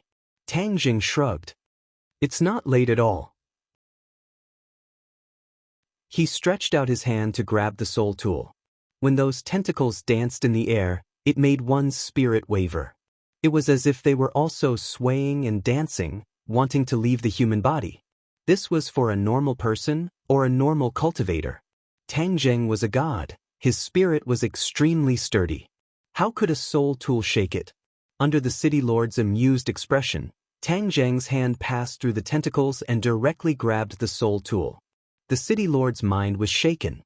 He couldn't believe it and exclaimed, "Impossible, impossible. How did you do it? A soul tool can take in the souls of all things in the world. How come your soul didn't leave your body?" Tang Jing smiled and said, "Oh, it's so useful. Then I'll take it." Tang Jing's hand retracted and directly put it into his pocket. "Don't." The City Lord's eyes were already filled with fear. He screamed hysterically, but it was to no avail. Suddenly, his screams came to an abrupt stop and he rolled his eyes in despair. "Ah, my soul tool." The City Lord turned pale with fright as he stared at Tang Jing's pocket. When the soul tool was placed inside, the connection between him and the soul tool was forcibly cut off. The soul tool was no longer his treasure. In a flash, he had actually lost a treasure. How terrifying and ironic was this? He finally realized that he had kicked an iron plate. This person didn't seem to reveal anything, but he was able to break his teleportation formation and easily take away his soul tool. There was no need to doubt his strength. Even if he fought back, he might not be the other's opponent. The City Lord's greatest reliance was his ability to attack and control souls. Now, this method was useless against this person, so his reliance was naturally useless. Tang Zheng looked at the City Lord, who was in a daze, and directly sat on the chair next to him. He patted the chair next to him and said casually, "Come, sit down." The City Lord lowered his head dejectedly and sat down dejectedly. If the ghosts in Fengdu saw this scene, they would definitely be shocked. The City Lord was the master of Fengdu, but he actually lowered his head to a stranger and didn't dare to resist. At this moment, the City Lord indeed didn't dare to resist. The other party gave him an unfathomable feeling, as if he was facing a god. However, he immediately rejected this thought. How could this person be a god? He was clearly a human. Don't be dejected. Cheer up and answer my question. Tang Zheng patted the City Lord's shoulder. The City Lord trembled and almost slid off the chair. The City Lord raised his head in fear and stared at Tang Zheng, but he didn't see any clues. He asked with a guilty conscience, "Who are you?" "This is Fengdu, a place where people die. It's not a place where you, a living person, should come. Since you're already here, you should answer my question first." Tang Zheng didn't care at all. "What question?" "Why are you collecting the power of faith?" "What?" The City Lord's but bounced up from the chair and he cried out in surprise, "Who are you saying is collecting the power of faith? You're slandering me." "What's with such a big reaction? Whether I'm slandering you or not, you'll know by looking at this." Tang Zheng pointed at the City Lord, and the 2 yuan wood bottles flew into the air. The City Lord turned pale with fright and screamed, "That's mine." However, the origin wood bottles had already fallen into Tang Zheng's hands. The City Lord grabbed nothing and resentfully looked at the origin wood bottles, keeping quiet out of fear. "These aren't yours, they're mine." Tang Zheng put the origin wood bottles into his bag and said, "Now you admit that I didn't wrongly accuse you." The City Lord suddenly raised his head and stared at Tang Zheng. "I'll answer you. Everyone knows the importance of the power of faith. If you have the power of faith, you'll be able to achieve twice the result with half the effort. The power of faith needs to be combined with the heavenly God law to display its greatest effect." "Does that mean you have the heavenly God law?" Tang Zheng asked with interest. The City Lord's eyelids jumped and he flatly denied, "I don't. The heavenly God law disappeared a long time ago." "Huh, you don't mean what you say. Then I'll spread the news of you collecting the power of faith. I believe the God race will be interested in you." Tang Zheng blatantly threatened. The City Lord vigilantly asked, "You're not from the God race?" Tang Zheng's lips curled into a thought-provoking smile as he mysteriously said, "They're not worthy." The City Lord sucked in a breath of cold air. Since ancient times, he had never seen anyone so bold as to say such disgraceful words in public.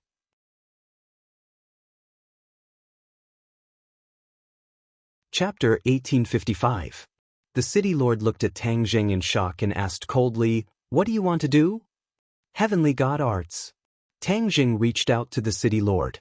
The City Lord's eyelids twitched as he gritted his teeth and denied, "I don't." Tang Zheng turned around and left, saying, "Then you'll have to explain to the God race."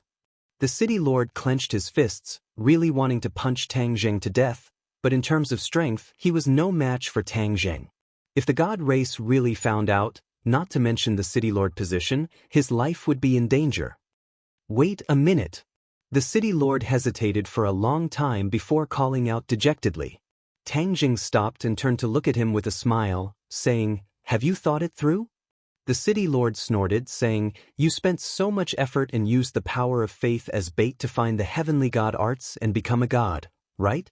In fact, we are on the same side. Why should we kill each other?"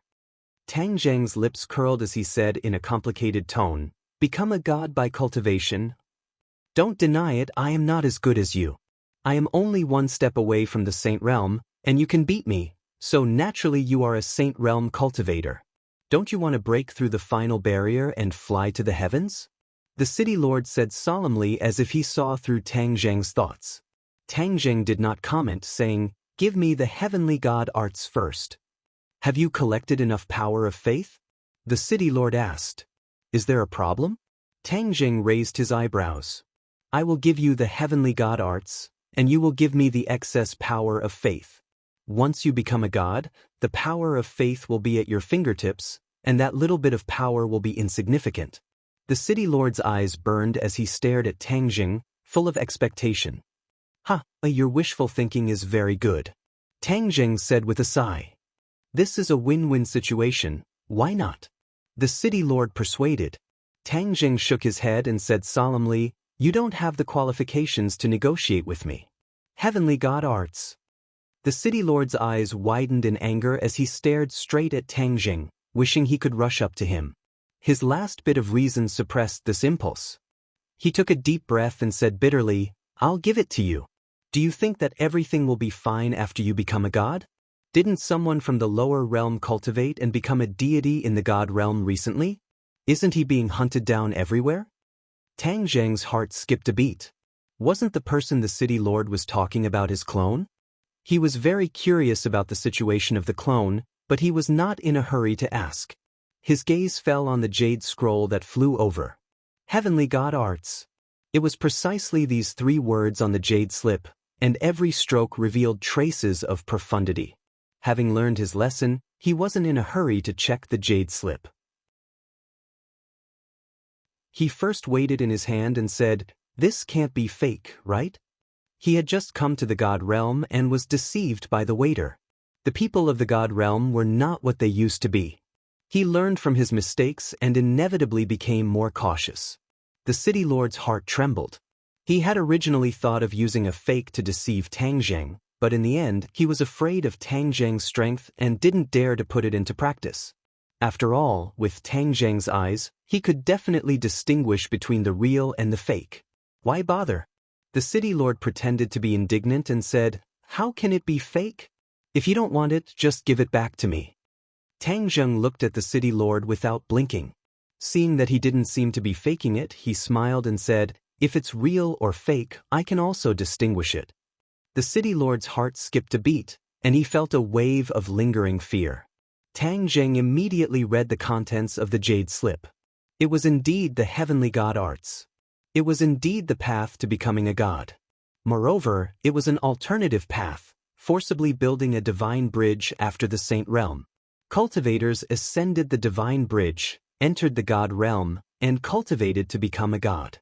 This heavenly god arts focused on building the divine bridge.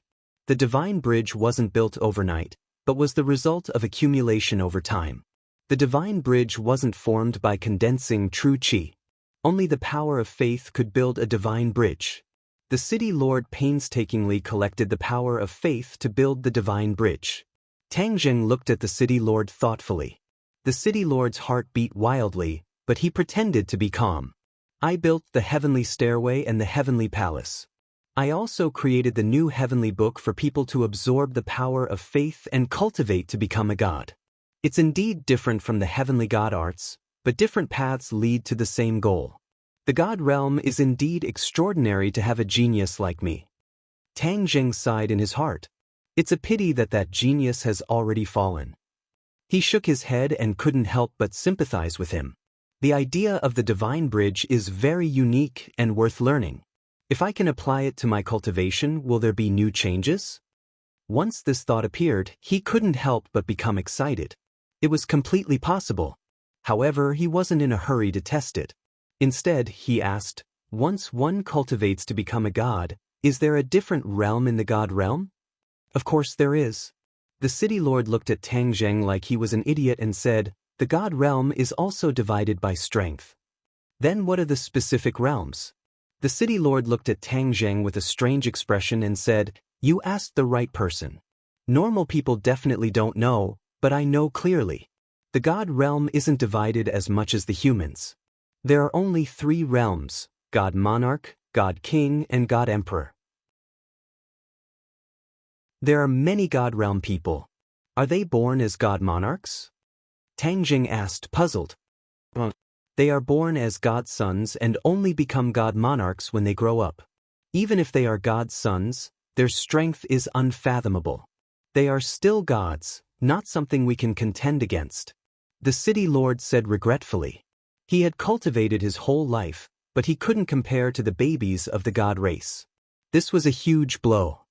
Then after we cultivate to become gods, will we be God's sons or God monarchs?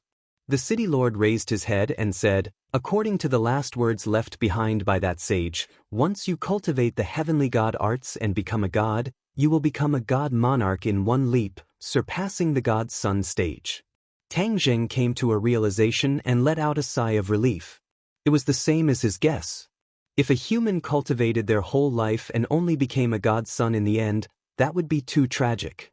Moreover, when he won the battle with the god race, that god race person had already grown up and couldn't be a god's son. Since he defeated him, he naturally couldn't be a god's son. Then I am now in the god monarch realm. However, when he thought about the two realms above him, his heart sank. This god realm didn't seem as simple as he thought. It was far more dangerous than he expected. There was a huge difference between each realm. If Tang Zheng met a god king or god emperor, wouldn't only death be waiting for him? How many god race people are there, and where do they live? Tang Zheng asked again. After entering the god realm, he hadn't seen a single god race person. They must be living somewhere. As for how many god race people there were, he was more interested. Of course, the god race lives in the god city. The city lord rolled his eyes at Tang Zheng, as if he felt that his question was unnecessary. This is common knowledge. How can you not know? The city lord sized up Tang Zheng, his eyes full of doubt. Tang Zheng ignored him and asked, then how many god race people are there?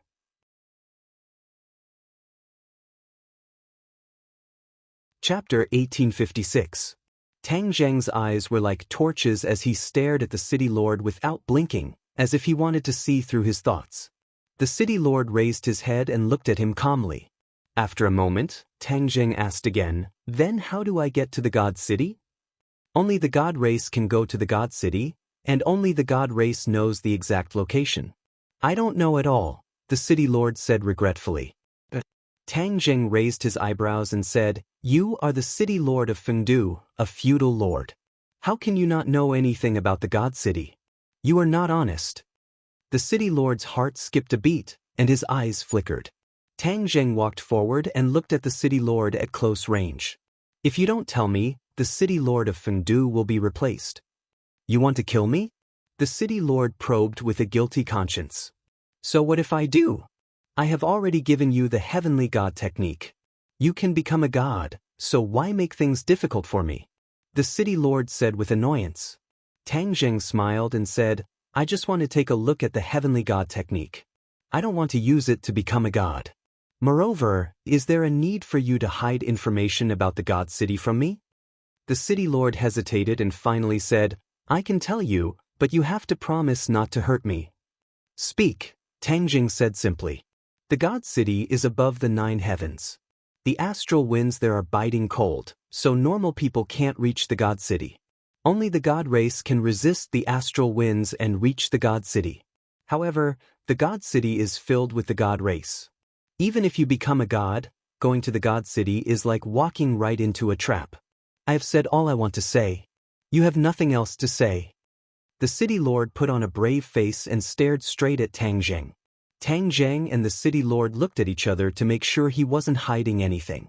Tang Zheng then nodded with satisfaction. I have nothing to ask about the god city. However, I have many questions about Fengdu. If you can satisfy me, I can give you this power of belief. The primordial wood bottle appeared in Tang Zheng's hand and immediately attracted the city lord's gaze. He swallowed his saliva and said emotionally, ask away. I'll tell you everything I know about Fengdu. Fengdu is the final destination of people after they die. It is also in charge of reincarnation. Your authority is not small. Besides, what is the Book of Life and Death? Tang Zheng fired off a series of questions in rapid succession. This time, it was the city lord's turn to look at him in shock. He stammered, how come you don't know anything about Fengdu? Many of the questions are too ridiculous and ridiculous. Even a 3-year-old child in the divine world would know the answer to them, yet you actually know nothing about them. The city lord's heart was in turmoil. Suddenly, a thought appeared in his mind. He was shocked by this thought. His eyes widened as he sized up Tang Jing from head to toe, as if he wanted to see through him. He's not from the God realm. That's why he has so many questions, and so many childish ones at that. The city lord had heard about someone from the lower realm who had cultivated to become a god and came to the divine realm. He had even caused a huge commotion in the city. However, there was no specific information about this person. Even the city lord knew nothing about him. The city lord was frightened. That person was the target of the divine race. If he was involved with him, he could forget about living. He subconsciously touched his neck as if his head was about to move. This is only my guess. What if he's not that person? The city lord still had a trace of hope. There is a way to confirm his identity. The Book of Life and Death can do this. He quietly flipped his palm and aimed it at Tang Jing. In the next second, he seemed to be petrified. He was dumbfounded and his eyes lost their spirit. His name was not in the Book of Life and Death. What did this mean? This meant that this person was not from the divine world. The Book of Life and Death was a sacred weapon that controlled the life and death of people in the divine world. As long as the Book of Life and Death shone on a person, their information would appear. However, the Book of Life and Death had no effect on this person. His identity was naturally revealed. Tang Jing looked at the city lord's dazed appearance and frowned. He asked unhappily, "Didn't you say you would tell me everything you know? Why aren't you saying a word?" The city lord came back to his senses as if he had just woken up from a dream. He could no longer hide the horror in his heart and shouted, "It's you! That person is you!" After saying that, he staggered back and muttered to himself, "I should have guessed it. You have the power of faith and your cultivation is higher than mine. You don't even know a lot of common sense. Besides the person who broke into the divine world, who else could you be?" I'm dead. If the divine race knew that I told you so much and talked so much with you, not only would I not be able to be the city lord, but my soul would also scatter. As if possessed, the city lord kept muttering in annoyance. Tang Jing didn't know whether to laugh or cry, but he also understood that the city lord thought he was Yuan Ying's clone. Tang Jing patted the city lord's shoulder heavily. The city lord sat on the ground and screamed, "I'm dead. Know. As long as you and I don't say anything, who will know what happened between us?" Tang Jing comforted. The city lord's eyes lit up, and he nodded like he was pounding garlic. "That's right, if we don't say anything, no one will know." "Of course, I won't say anything. Will you tell anyone?" "If you answer my question just now, I won't say a word to anyone," Tang Jing said with a smile. He didn't explain that he wasn't Yuan Ying's clone. The city lord took a deep breath and gradually calmed down. "Okay, I'll tell you. Fengdu isn't the final destination of people after they die. Fengdu is just a transition world. After people die, they pass through Fengdu and finally go to the 9 underworlds. The 9 underworlds is the true destination of ghosts." The 9 underworlds? It was the first time Tang Jing heard of this place. Is the 9 underworlds another world? Yes. The 9 underworlds is different from Fengdu. The 9 underworlds has existed since ancient times and appeared when heaven and earth were split apart. Fengdu was created by the god race and set up as a transit place between the god world and the 9 underworlds. Tang Jing was flabbergasted. There were actually so many mysteries in it. He had a flash of inspiration and said, "Didn't the god race create Fengdu to purposely intercept the ghosts of the 9 underworlds? This move of removing the firewood from under the cauldron is truly powerful." The city lord's expression froze and he said, "How did you guess?" Hee, it's not hard to guess. The god race wants to control everything, and the 9 underworlds is definitely not under their control. Therefore, they created Fengdu to intercept the ghosts of the 9 underworlds and weaken the power of the 9 underworlds. "It's truly brilliant," Tang Jing sighed. The city lord said resentfully, "This is something from a long time ago. Anyway, I didn't say anything. You guessed it yourself." Fengdu intercepted the ghosts of the 9 underworlds, so your Fengdu's power will also become stronger and stronger. You, the city lord, are extraordinary. The god race also places great importance on you, which is why they let you sit in the position of city lord. Shouldn't this be something the god race's trusted aides do? Why do you still want to cultivate to become a god?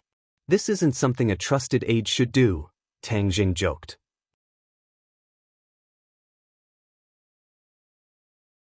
Chapter 1857. Tang Jing stared at the city lord with a burning gaze, and he saw strong dissatisfaction in his eyes. Although he was valued by the god race, he felt a sense of crisis. The god race controlled his life and death, and he wanted to get rid of all this. Tang Jing's heart moved, and he suddenly had an idea, saying, I admire you very much. You are not willing to be trampled on by others. This is a true hero. If you let the god race control your fate, even the city lord of Fengdu would be a puppet, not worth mentioning. The city lord gradually raised his head and looked at Tang Jing with mixed feelings. He had done too much work these years, and he was very careful, afraid that the god race would one day stand in front of him, tell him that he was exposed, and take his life. Tang Jing actually praised him, which made him feel a strong sense of pride. What do you want to do in the god realm? The city lord asked. Tang Jing smiled and said, I also don't want others to control my fate. Not only that, humans don't want the god race to control their fate, so I came to the god realm. The city lord looked at Tang Jing in disbelief and exclaimed, Then what do you want to do? Tang Jing looked up at the sky and said, The god race is high above, and they have enslaved us for so many years. Don't you want to drag them down from the god city? Whoosh whoosh. The city lord's breathing became rapid, and he muttered to himself, Madman, you are really crazy.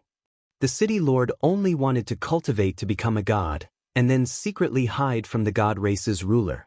As for the fate of others, he had never thought about it, and he did not dare to think about it at all. It was an impossible thing, so he had never had such an extravagant hope. But at this moment he actually heard these words from Tang Jing's mouth, and it was so enlightening that it seemed like a fantasy story. Tang Jing asked, Do you really think I am crazy? If I can cultivate to become a god, why can't other humans do it? Should humans be enslaved by the god race? The city lord stuttered and shook his head in a daze. I don't know, and I don't dare to think about it. I know you only think of yourself, that is understandable. But I am different. I have family, friends, and countless compatriots who trust me. Therefore, I will do this without hesitation and without shirking my responsibility.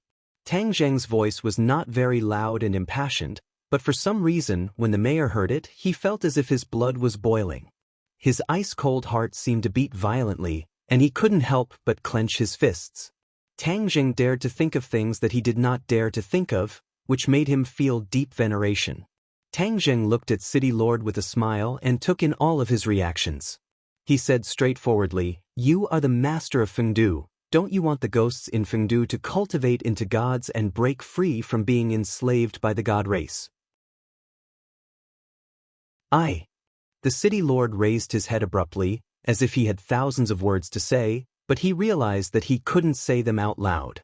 He lowered his head resentfully and said, It is already an illusory thing for me to cultivate into a god, so how can I talk about other ghosts? Tang Jing shook his head and patted City Lord's shoulder, saying, You are wrong. Your predecessors have already paved the way for you.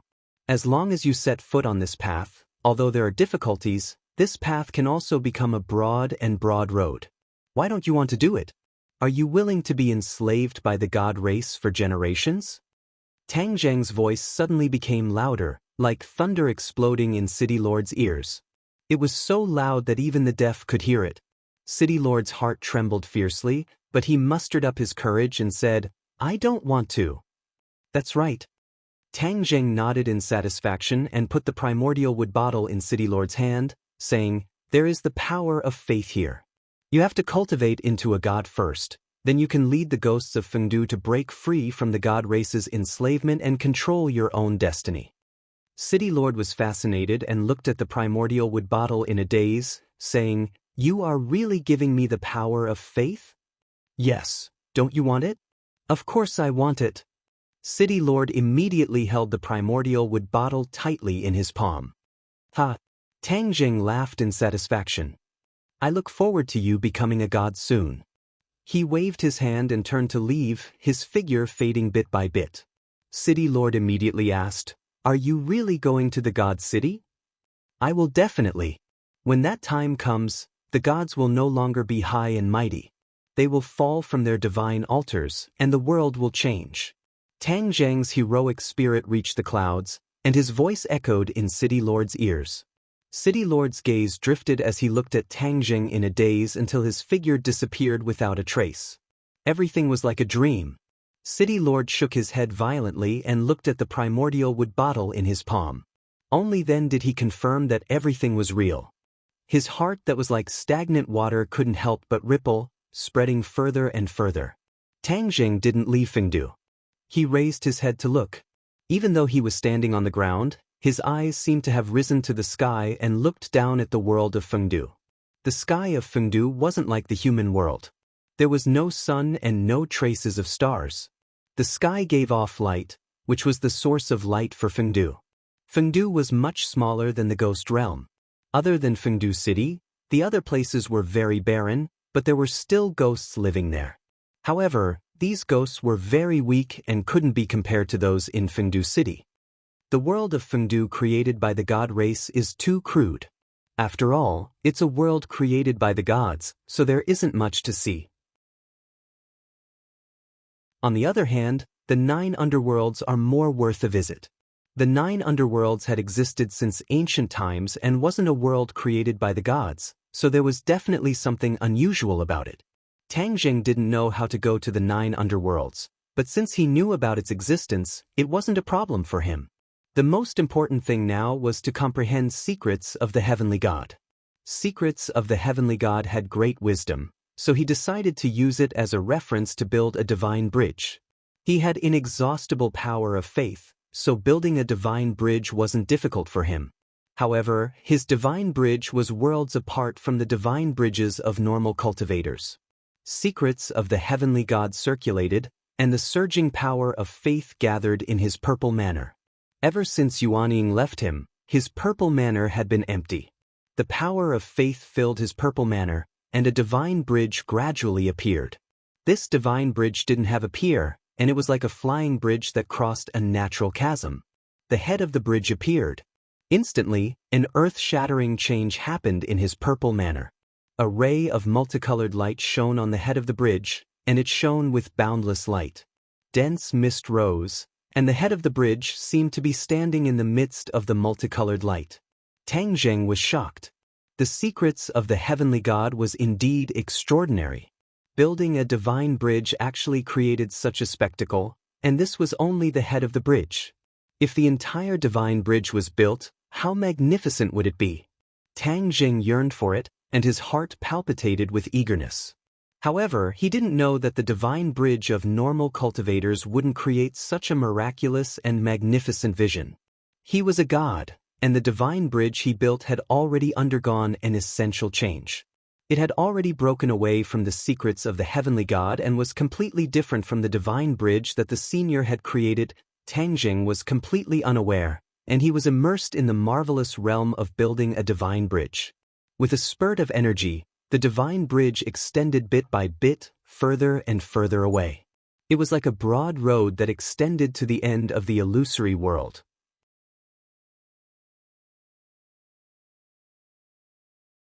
Chapter 1858. Tang Zheng tried his best to see, but he couldn't see the end of the divine bridge. Instead, a ray of light soared into the sky and blocked his vision. He calmed down. He had built the divine bridge, but there was still an unknown existence at the end of the divine bridge.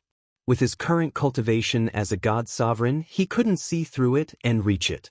Perhaps he would be able to solve this riddle when his cultivation reached a higher level.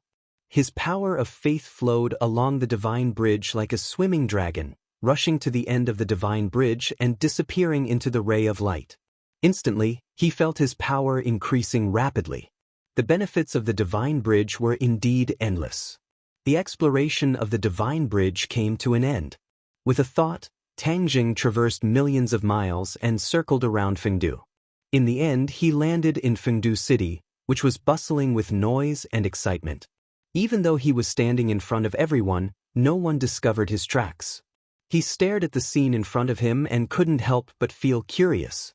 He saw ghosts walking over from all directions under the watch of the ghost soldiers. They stopped in front of a huge black door. This door was too tall, almost as tall as the walls of Fengdu City. It made the surrounding buildings look exceptionally small. The black door was closed, and a group of elites of Fengdu guarded it. They guarded it strictly and didn't allow any ghosts to come close. The ghosts that were walking over were in a daze as they looked at the black door in a daze. Open the 9 Underworlds Ghost Gate. Suddenly, a ghost soldier roared. The black door slowly opened, and a gust of chilly wind blew in, shrouding the area. Many ghost soldiers trembled as there was an aura in the chilly wind that terrified them. Even though they were ghost soldiers, they were still deeply afraid when they were in the midst of it. Tang Jing frowned and stared straight at the 9 Underworlds Ghost Gate. Behind this door was definitely the 9 Underworlds, the true home of the ghosts. The chilly air that was coming from behind the door was terrifying even to the ghost soldiers, which showed how terrifying the 9 Underworlds was. Tang Jing didn't hesitate and walked toward the 9 Underworlds Ghost Gate. The ghosts also neatly walked towards the 9 Serenities Ghost Gate. Tang Jing stood by the gate and watched the ghosts step into the gate one after another. Tang Jing's gaze swept across each of the ghosts.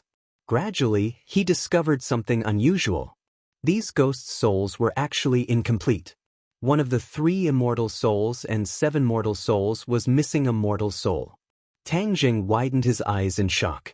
He scanned the ghosts one by one to make sure that he wasn't mistaken. These ghosts were truly missing a part of their soul.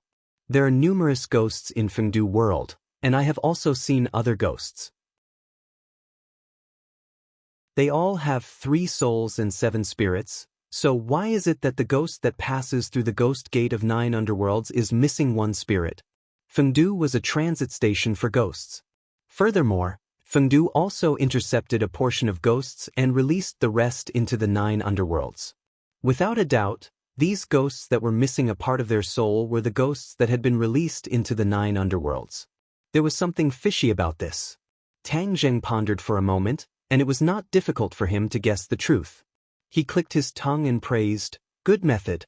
The 9 Underworlds and the God race are not on good terms, and the God race built Fengdu to intercept the ghosts of the 9 Underworlds. This is a plan to remove the firewood from under the cauldron. But this is still not the most powerful part. His gaze landed on the dazed ghosts, and he sighed to himself. This is the truly most powerful and fatal part. Fengdu would extract a part of the soul from the ghosts that were sent to the 9 Underworlds. These ghosts' souls were incomplete, so after they went to the 9 Underworlds, the power of the 9 Underworlds would be weakened. In the long run, the 9 Underworlds would weaken while Fengdu would gradually grow stronger. TSK. This was truly a good scheme. How sinister! Tang Jing raised his head to look at the sky. The methods of the God race were clearly remarkable. Even if the 9 Underworlds knew that there was something fishy about it, they could only pinch their noses and accept it. After all, the 9 Underworlds had even tacitly approved of the sudden appearance of Fengdu, so how could they fall out over this matter? However, the 9 Underworlds' heart was definitely overflowing with anger and couldn't wait to deal with the God race ruthlessly. This is instead beneficial to me. This trip to the 9 Underworlds is imperative, and it will definitely be very interesting. City Lord. Suddenly, the ghost soldiers knelt down to greet him and called out loudly in unison. Tang Jing raised his head to look and saw the City Lord of Fengdu walking over with large strides. There were quite a number of experts beside the City Lord, and their auras were strong. It was obvious that they were experts from the world of Fengdu. Tang Jing was standing in front of them, but these experts couldn't see him at all. Only the eyelids of the City Lord twitched a few times when he saw Tang Jing. The City Lord swallowed his saliva with difficulty. Ever since Tang Jing had left, he had been feeling uneasy. He didn't believe that Tang Jing would really leave Fengdu. However, he didn't make it public. When the latest ghost was extradited to the 9 Underworlds, He led his subordinates and swaggered over to inspect. He guessed that if Tang Jing hadn't left, he definitely wouldn't have missed this opportunity. That was because from the information he had revealed that day, Tang Jing would definitely be interested in the 9 underworlds. And the only chance to go to the 9 underworlds was on this day of extradition. Feng Du and the 9 underworlds had long agreed that the gate of the 2 worlds would open on a specific day to extradite the ghosts. At other times, the ghosts were restricted from traveling between the 2 worlds. As expected, when the city lord saw Tang Jing, he was truly shocked. Luckily, he reacted quickly and didn't see any abnormal reactions from his subordinates. Only then did he realize that others couldn't see him. The city lord's heart was in a mess, and he looked at Tang Jing without revealing anything. Tang Jing smiled and said playfully, "Your Feng Du, or should I say the god race, really has good methods. You actually took away one of the souls of the ghosts. The ghosts that are going to the 9 underworlds are defective products, and you guys must have gone through strict selection. The strong practitioners of the ghosts have long been intercepted by you guys, right?" The city lord wasn't worried that his subordinates would hear Tang Jing's words, but his heart jumped wildly. That was because Tang Jing had seen through the god race's plan at a glance. He didn't reply, which could be considered a tacit agreement. For the god race to treat the 9 underworlds like this, the 9 underworlds must have complained a long time ago, but they didn't make a move or resist. It can only be said that the god race is powerful and the 9 underworlds are under their roof, so they have no choice but to lower their heads. If the 9 underworlds resist, I'm afraid the god race will be hard-pressed. Tang Jing continued to talk nonstop. I'm going to the 9 underworlds this time to take a good look at this world. A world that has existed since the creation of the world is definitely different from the rest, but it's suppressed by the god race. It's truly a pity. All of this will definitely change. Tang Jing said firmly. The city lord's face fell, and he looked even uglier than if he were crying. He could already foresee that the 9 underworlds would definitely stir up a storm, and Feng Du would be the first to bear the brunt of it. His good days were over. He couldn't help but feel a little regretful. It seemed that he had revealed too much information. Whether it was a blessing or a curse, he really couldn't say for sure. But when he thought of Tang Jing's bold and visionary words, his heart couldn't help but surge. If that day really came, what did it matter if he took a little risk? Tang Jing waved his hand at the city lord and said, "Goodbye, city lord. I believe we will meet again soon. During this period of time, you have to make good use of my power of belief. Don't disappoint me." The city lord subconsciously tightened his grip on the primordial wood bottle in his pocket. Tang Jing strode into the 9 underworlds ghost gate. Suddenly,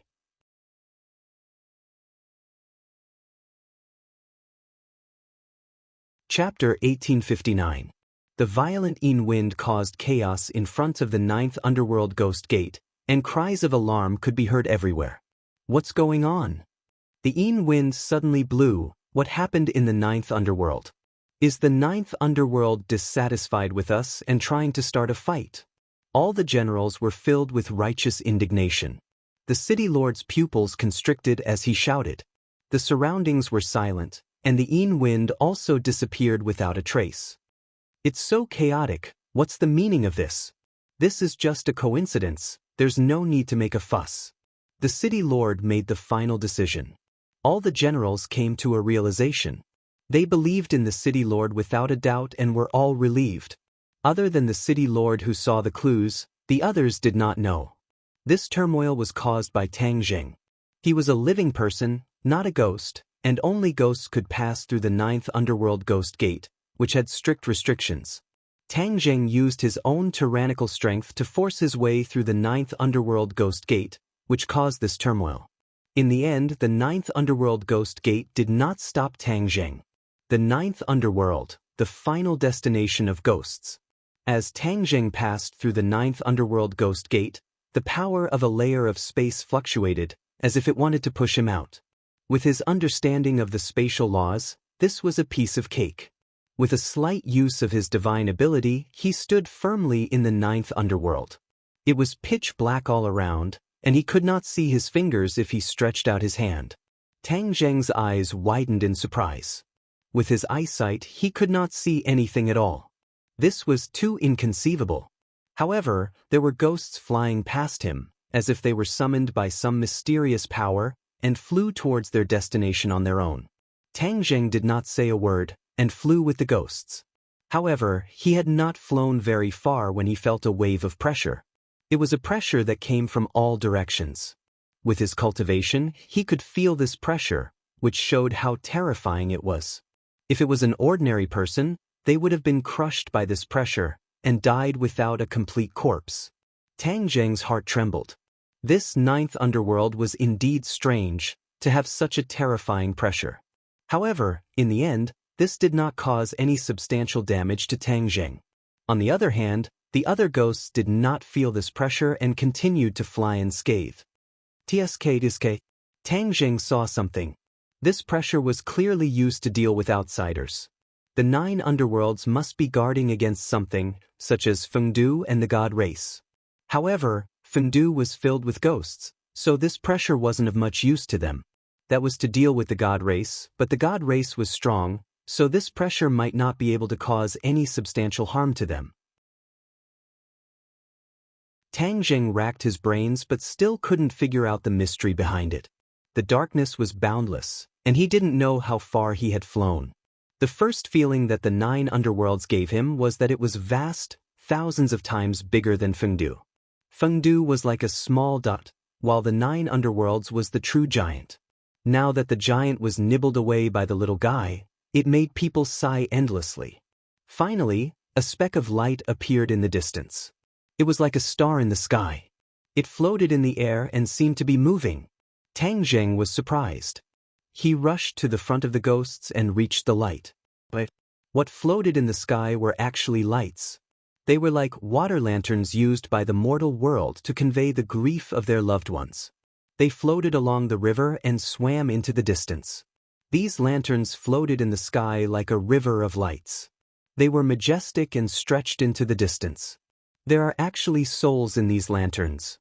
Tang Zheng focused his gaze and saw some clues. There was actually a soul in every lantern. These soul stones were complete souls, and not a single one was missing. There are also complete souls in the 9 underworlds. It seems like Fengdu's influence on the 9 underworlds is limited. The ghosts from Fengdu floated across the river of lights and continued forward. However, Tang Zheng became interested in the river of lights. The light from the lanterns could disperse the darkness and illuminate the surroundings of the river of lights. Tang Zheng's figure was also completely revealed. Whoosh whoosh whoosh. The sound of water came from afar, and a ship sailed over from the other end of the river of lights. It was heading towards the direction of the lanterns. Even though there were no splashes, there was the sound of water wherever the ship passed. It was as though it was really moving forward in a huge river. Tang Zheng stood beside the river of lights and looked at the scene in astonishment. Suddenly, the ship stopped in front of him, and a tall figure walked to the bow of the ship and looked down at Tang Zheng. "Where did you come from? Why are you not going to Yu City but stopping in front of the river of lights?" Tang Zheng raised his head and looked. He wasn't human, but seemed to be some kind of strange beast. There were horns on his head and his face was like a withered tree. He was incomparably ugly, and one look at him would definitely wake him up from a nightmare. "Where is Yu City?" Tang Zheng didn't answer but asked instead. His articulation was clear, and his voice was like a large bell that resounded through the river of lights. Green smoke rose from the river of lights as though the souls in the water lanterns were affected and were about to fly out of the water lanterns. There was a commotion on the ship, and angry shouts were heard. "How dare you disturb the cycle of reincarnation?" While they were talking, the bow of the ship was filled with tall figures. They all looked the same as before. More than 10 pairs of eyes looked over, and it was a different kind of soul-stirring. Tang Zheng's expression was indifferent. Instead, he said with interest, "Cycle of reincarnation? So these ghosts are going to cycle of reincarnation. A complete soul reincarnating is a fortunate thing for the humans of the God realm. It won't cause a congenital deficiency because of a missing soul." Hearing Tang Zheng's muttering, the group of strange beasts were stunned. Because Tang Zheng saw through the mystery with a glance, It was obvious that his origin was extraordinary. Swoosh, swoosh, swoosh.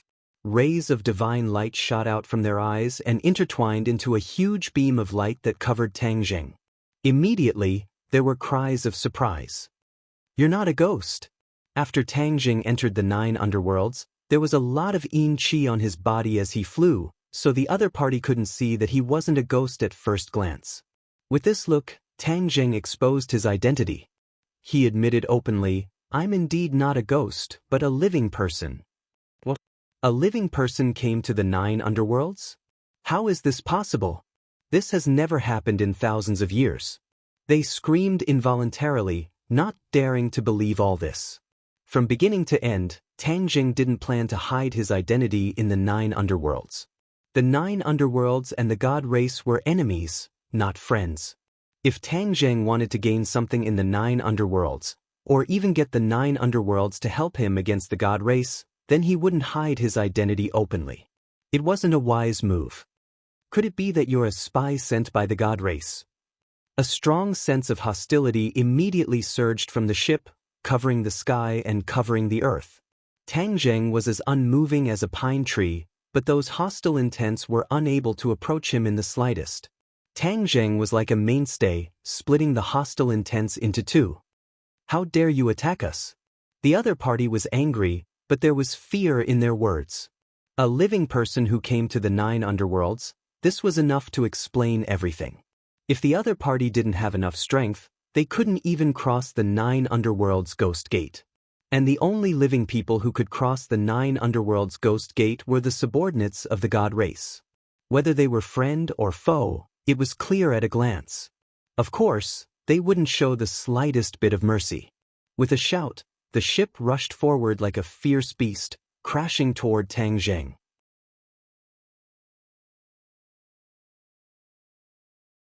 Chapter 1860. The ship crashed into Tang Jing. Clang. With a loud bang, the sound of the ship falling apart rang out incessantly. In the blink of an eye, the ship had completely fallen apart and turned into ruins that filled the sky. Figures flew up from the ship one by one and stood high in the air, looking down in shock. They saw that Tang Jing was as still as a pine tree. He was still standing in the same spot as if he was fine. The ship had crashed into him with such a powerful force, but he was safe and sound while the ship fell apart. How terrifying was that?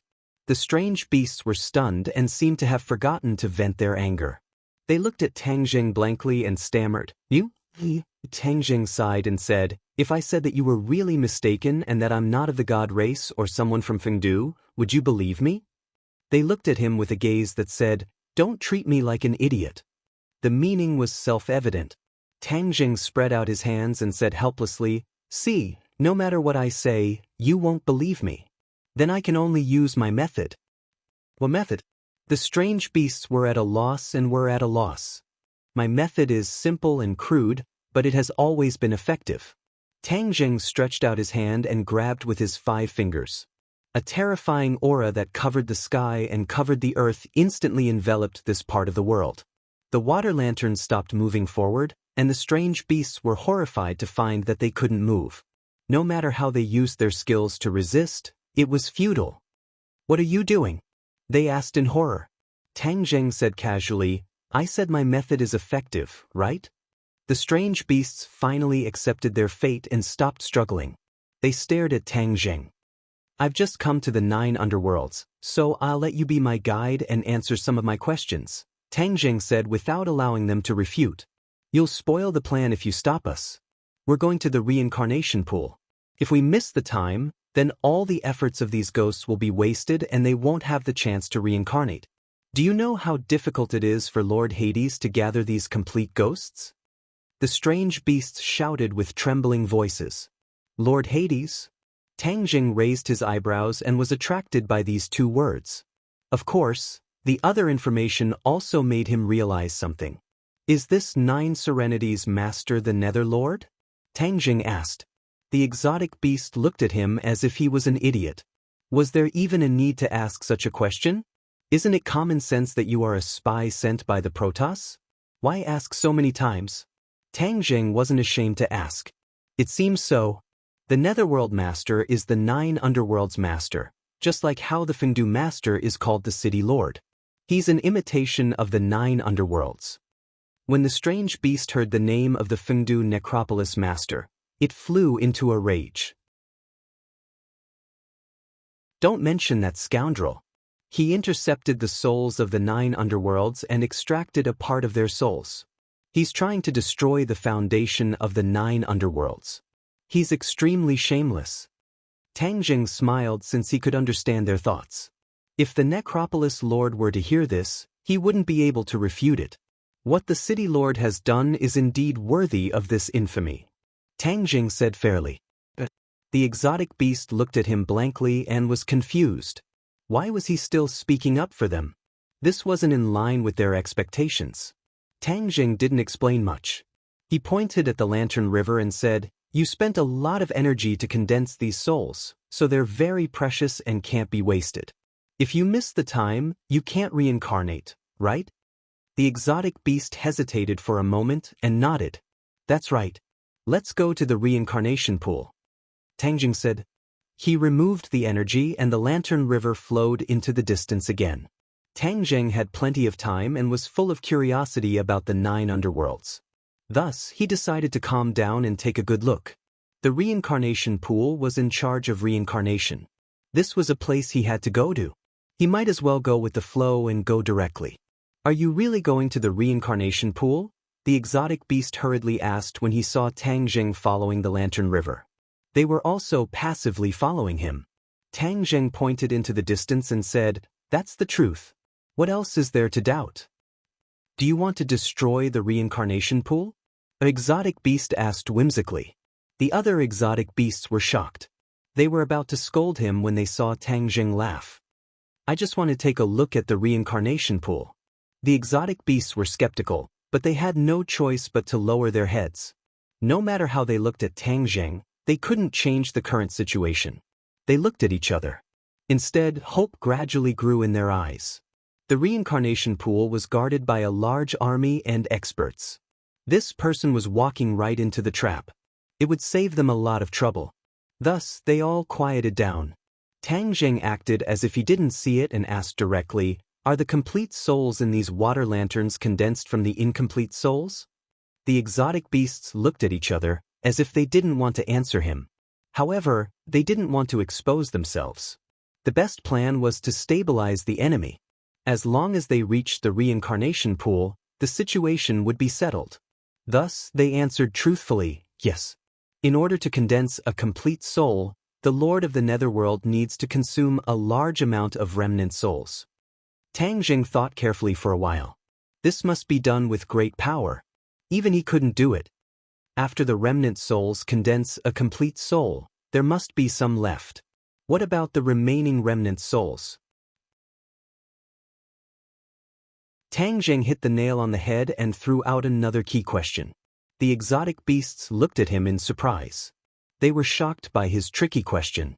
Of course, after hearing this question, they became even angrier. They said bitterly, "The remaining remnant souls can only turn into soul fog." Soul fog? This was the first time Tang Jing heard this name. He asked, "What happens after they turn into soul fog?" "Then they're no longer souls.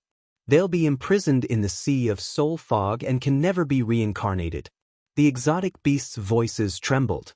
It was because of anger and also because of pain. Why is the soul fog imprisoned?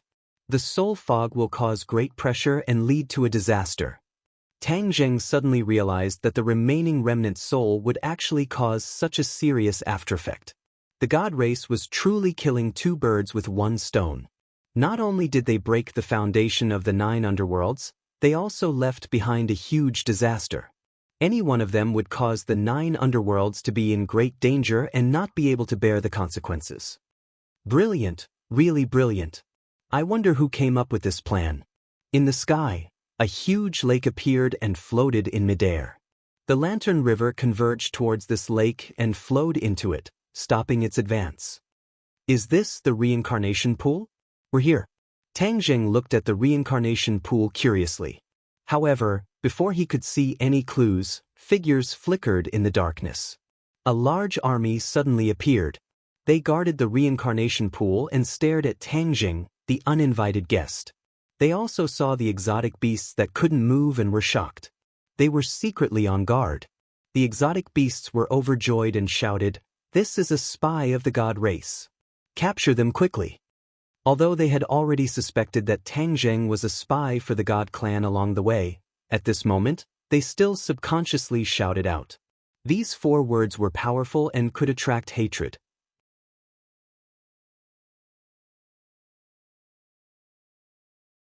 Chapter 1861.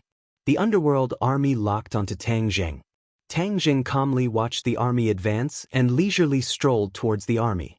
As he walked, he said, "No matter what I say, you won't believe me. So, let's fight first and talk later." Tang Jing had figured out that the underworld believed in power.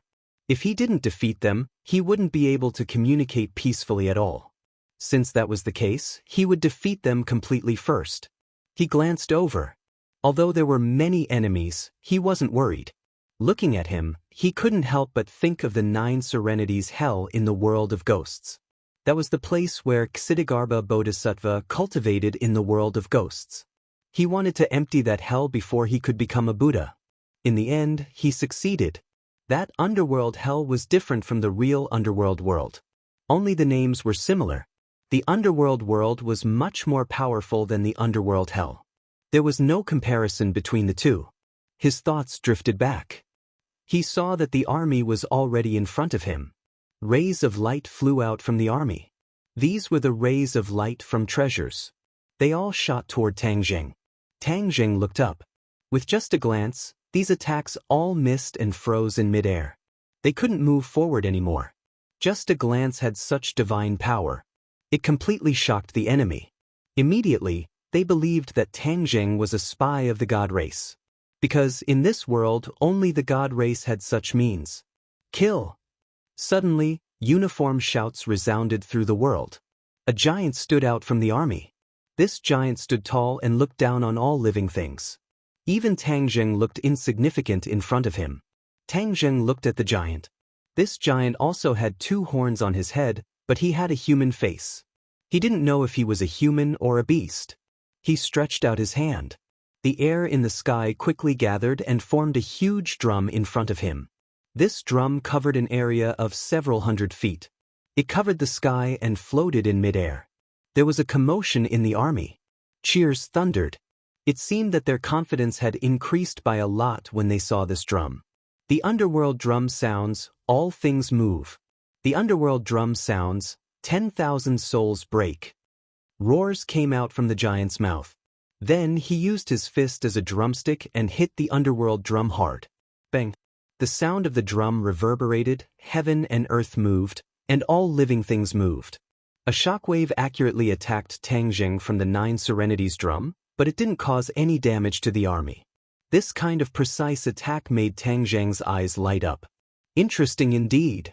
Tang Jing leaped high above the 9 netherworld drum and looked down, facing the giant face to face. His gaze fell on the 9 netherworld drum, only to see saint inscriptions appear on it. These saint inscriptions were neat and uniform, but there were a total of 4 saint inscriptions, which was more than the hidden sword. So, it is a sacred artifact. Haha, my hidden sword is also a sacred artifact. It is more than enough to break your sacred artifact, Tang Jing said with a chuckle. He raised the sword of Xuanzong. Suddenly, the sword light illuminated the reincarnation pool. The light from the water lamps was completely covered by the sword light. All that was left in their eyes was the dazzling sword light, like the scorching sun. He slashed at the 9 Serenities drum. The 9 Serenities drum sounded again. Tang Jing's soul moved. He was startled and stopped in midair. His hands hesitated for a moment. This sound of the drum seemed to really want to shatter his soul. A sacred artifact that specializes in attacking souls is really extraordinary. Tang Jing licked his lips and recovered from the shock. His hands no longer hesitated. A crack appeared in the sky. It was the mark of the hidden sword flying past. The sky cracked, the sound of the drum stopped, and the world returned to normal. Bang! The giant flew out. The Nine Serenities drum lost its master's control and gradually dissipated. It was like clouds gathering and dispersing, disappearing without a trace in the blink of an eye. This Nine Serenities drum is a bit interesting. It doesn't seem to have a physical body. It was completely transformed by the giant. This is worth learning. My hidden sword hasn't changed much. It has always been a sword. If it can change into other forms, perhaps its power will be even greater. Tang Zheng was excited and suddenly had an idea. However, this idea firmly occupied his mind. He could not wait to test it out. He suppressed the hundreds of ideas in his mind and looked at the stunned Nine Serenities army. He said, "Can we have a proper discussion now?" The army began to whisper. "That is King Guyu. He has boundless strength and invincible divine might. How could he be defeated by him? Moreover, he did not take advantage of the victory to pursue and kill King Guyu. Isn't he missing a good opportunity?" The Nine Serenities army was made up of elites. They had unique insight and naturally saw many clues. After some analysis, they found more problems. Pairs of eyes swept across Tang Zheng. He did not move and allowed these eyes to size him up. He did not care about his secrets being exposed. King Guyu flew back and looked down at Tang Zheng. His voice was like the sound of a drum. He asked, "You are not a spy of the divine race, are you?" Tang Zheng looked at him and said, "Of course I am not a spy of the divine race. I am an outsider. I heard about the matters between the divine race and the Nine Serenities. I was curious, so I came to the Nine Serenities to take a look. I did not expect to meet them. They did not believe me, so I could only use this method. I defeated them first and then came to the reincarnation pool." Tang Zheng's gaze landed on the reincarnation pool. He said, "I heard that there is a time limit to the reincarnation pool. If we miss the time, all our previous efforts will be wasted. There are so many souls that need to be reincarnated. This is the main thing. Why don't I watch you guys activate the reincarnation pool first? I will be a quiet spectator. What do you think?" Tang Zheng was neither fast nor slow. He was neither servile nor overbearing. This made King Guyu look at him in a new light. He said, "You are indeed not like those shameless people of the divine race. Your divine arts are not bad. You can actually fight against me. I am not even afraid of god monarchs, but I actually lost to you. What is your cultivation level?" King Guyu looked at Tang Zheng curiously, but he could not see through him. Tang Zheng seemed to have a halo around him. It was also like a layer of fog that blocked his probing gaze. "My cultivation level is equivalent to god monarch. Actually, your abilities are very strong. I was lucky to have won against you," Tang Zheng said humbly. He cultivated the heavenly god technique and built the divine bridge. His cultivation level was not something the divine race of the same level could compare to. King Guyu snorted and said, "Victory is victory. Defeat is defeat. I lost to you, but this is not shameful. I will defeat you again in the future." Tang Zheng smiled and said, "You are honest and upright. I like it." "Ha, I like you too," King Guyu said gruffly. "Then you can watch from the side as we activate the reincarnation pool." "All right." Tang Zheng did not disturb the other party. Although this battle came and ended quickly, he gained a lot. He was able to fight with a true expert of the 9 underworlds. This made his blood boil.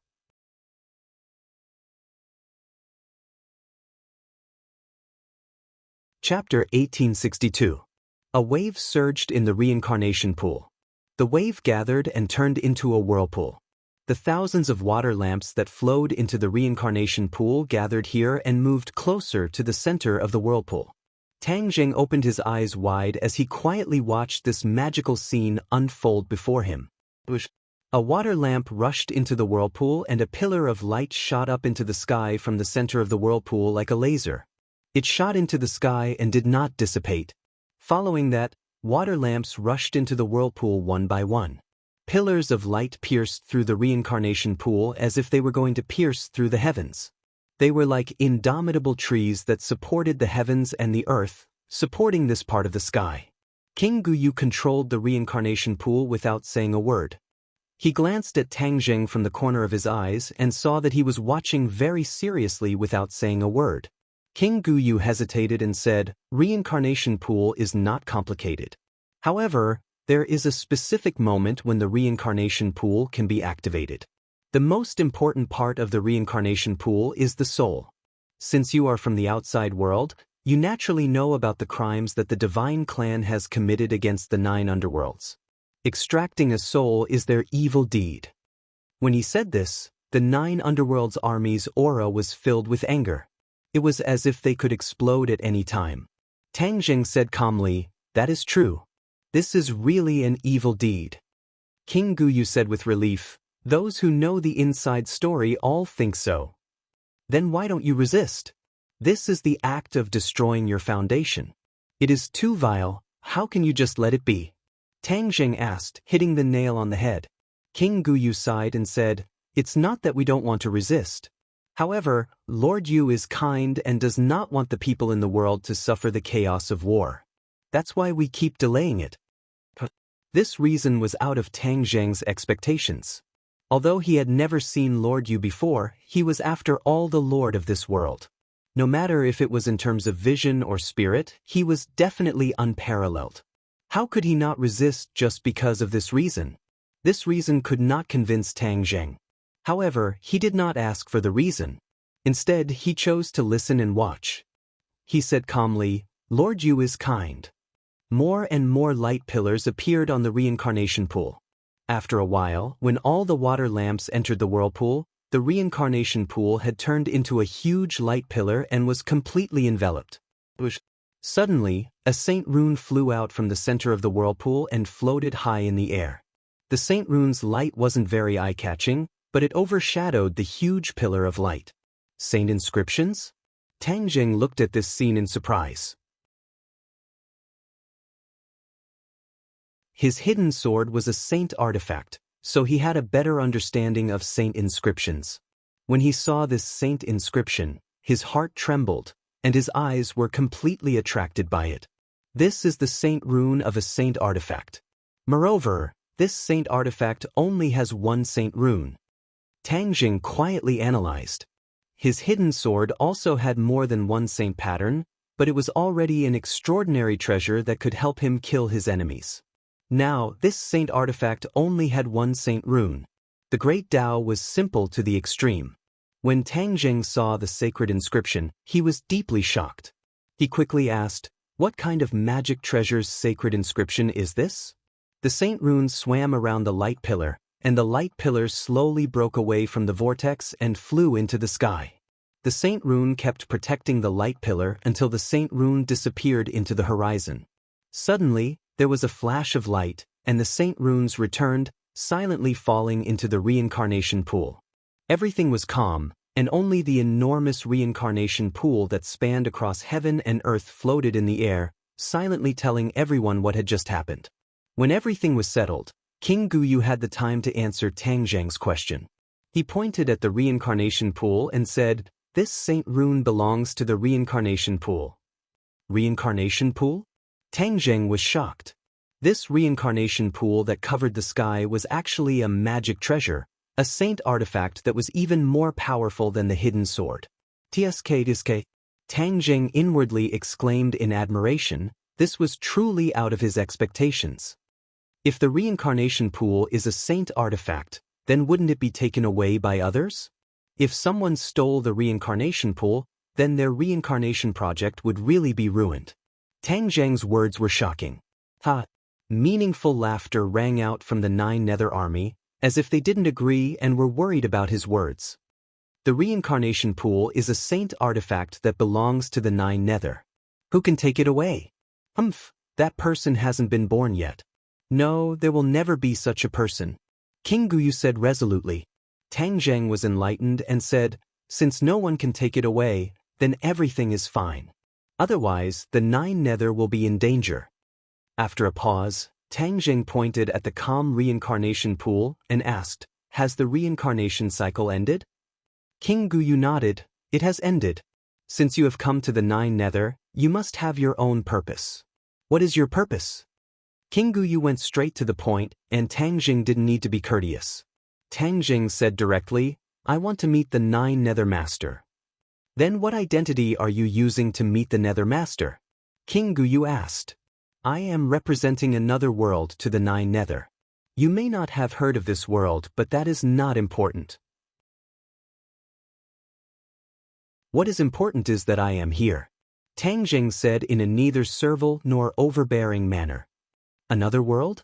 King Guyu's eyes lit up, and he was overjoyed. A playful smile appeared on his huge face as he stared at Tang Jing and asked, You are the legendary person from the lower realm? Tang Jing smiled bitterly. It seemed that everyone had misunderstood him and Yuan Ying's doppelganger.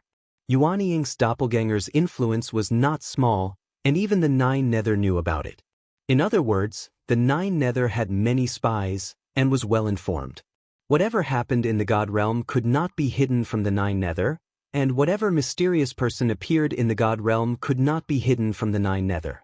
In that case, didn't it mean that the Nine Nether had not accepted his fate and was continuously collecting information about the God realm and slowly plotting, or one day, it would come in handy? This was exactly what Tang Jing wanted. He was really afraid that the Nine Nether Master had no desires, and that would make things difficult for him. It's me, Tang Jing admitted openly. Yuan Ying came out of his body and was equivalent to a part of him, so it was not completely wrong for him to admit it like this. King Guyu's eyes kept rolling around Tang Jing's body as he clicked his tongue in admiration. You made such a big commotion, you have already attracted the attention of the God clan. Now that you have come to the Nine Nether, won't you have attracted the wrath of the God race? Tang Jing's expression froze. He had never thought about this problem. He was not surprised and said casually, The wrath of the God race has already reached the Nine Nether, and it's burning their buttocks. The attention that I have attracted is nothing. It has nothing to do with the big picture. King Guyu agreed with what Tang Jing said, or rather, the Nine Nether had too many lice on its head, and it was not afraid of the God race coming to find trouble.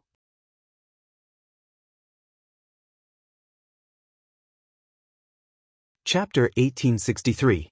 Yudu was the capital of 9 underworlds, the center of power of 9 underworlds. It was equivalent to Fengdu. Yudu occupied an extremely vast area, and there were even mountain ranges that rose and fell continuously in the city. It was hard to tell if the mountain was in the city or if the city was in the mountain. The sky of 9 underworlds was dark, but the sky of Yudu was bright like daytime. However, there was no sun, moon, or stars. It was as if a white canopy covered the 9 heavens. The sky gave off light that shone on Yudu and chased away the darkness. Tang Jing and King Guyu returned to Yudu together. The group was majestic and stretched endlessly. These were the elites under King Guyu. King Guyu had quite a bit of power in the 9 underworlds and was in charge of guarding the pool of reincarnation. Reincarnation pool was extremely important to 9 underworlds, so since he was guarding it, his position and abilities could be seen clearly. They flew through the air, and King Guyu and Tang Jing directly flew through the gate of Yudu. As for the other subordinates, they landed and passed through the gate in an orderly manner. Seeing the curiosity on Tang Jing's face, King Guyu introduced, In Yudu City, only the king of Yudu can fly. You are an esteemed guest of the 9 underworlds, so you naturally have the status of an esteemed guest. Therefore, you can travel with me. Tang Jing nodded his head in understanding and looked down at Yudu. He revealed an astonished expression and asked, How big is this Yudu exactly? King Guyu said proudly, The size of Yudu can't be measured. In short, you just need to know that it is very, very big. Tang Jing clicked his tongue secretly and said, There are restrictions in Yudu that specifically target flying, right? King Guyu praised, As expected of someone who has cultivated to God, your discerning eyes are like torches. Tang Jing was astonished. Flying in Yudu above one's level would definitely bring about terrifying attacks. With Tang Jing's cultivation, he might not be able to defend against them. Maybe this was also a way to deal with the God race. If the God race wanted to attack Yudu, they could only attack from the land. If they wanted to attack from the celestial palace, it would be as difficult as ascending to heaven. Yudu's territory was vast, and if the God race really wanted to take it down, it was unknown how long they would have to drag out the battle line and how much manpower they would have to invest. There was a deep meaning behind this. Tang Jing's gaze flickered, and he sighed ruefully in his heart. He was full of admiration for Yudu's arrangement. After a moment, the two of them flew to the tallest mountain in Yudu. The mountain was indomitable, piercing straight into the sky. This mountain was pitch black and emitted a cold and gloomy aura. Inchi lingered around it like clouds and mist, covering half of the mountain peak, making it look mysterious. This is the underworld mountain where the secluded Nether Lord resides. I have already informed the secluded Nether Lord. He is currently waiting for you on the underworld mountain. King Guyu said. Tang Zheng was filled with anticipation as he said, "Thank you, King Guyu, for your help. We wouldn't have known each other if we didn't fight. Moreover, you have an extraordinary status. When Lord Yu wants to see you, he will definitely have many questions to ask you." King Guyu didn't want to claim credit for himself but continued to analyze the situation. Tang Zheng had already made preparations. Both parties flew to the peak of the underworld mountain. A magnificent palace stood at the peak of the underworld mountain, looking extremely magnificent. However, after Tang Zheng took a few more glances, his eyes widened in surprise. This palace wasn't built with bricks and tiles. Instead, it was formed by Yin Qi. Yet, it looked corporeal and was no different from a real building. Tang Zheng exclaimed in astonishment, "What a great divine art!" King Guyu guessed what he was thinking and said proudly, "This is a palace formed by the secluded Nether Lord executing a great divine art. It has been standing here for God knows how many years. It is even older than me." Impressive.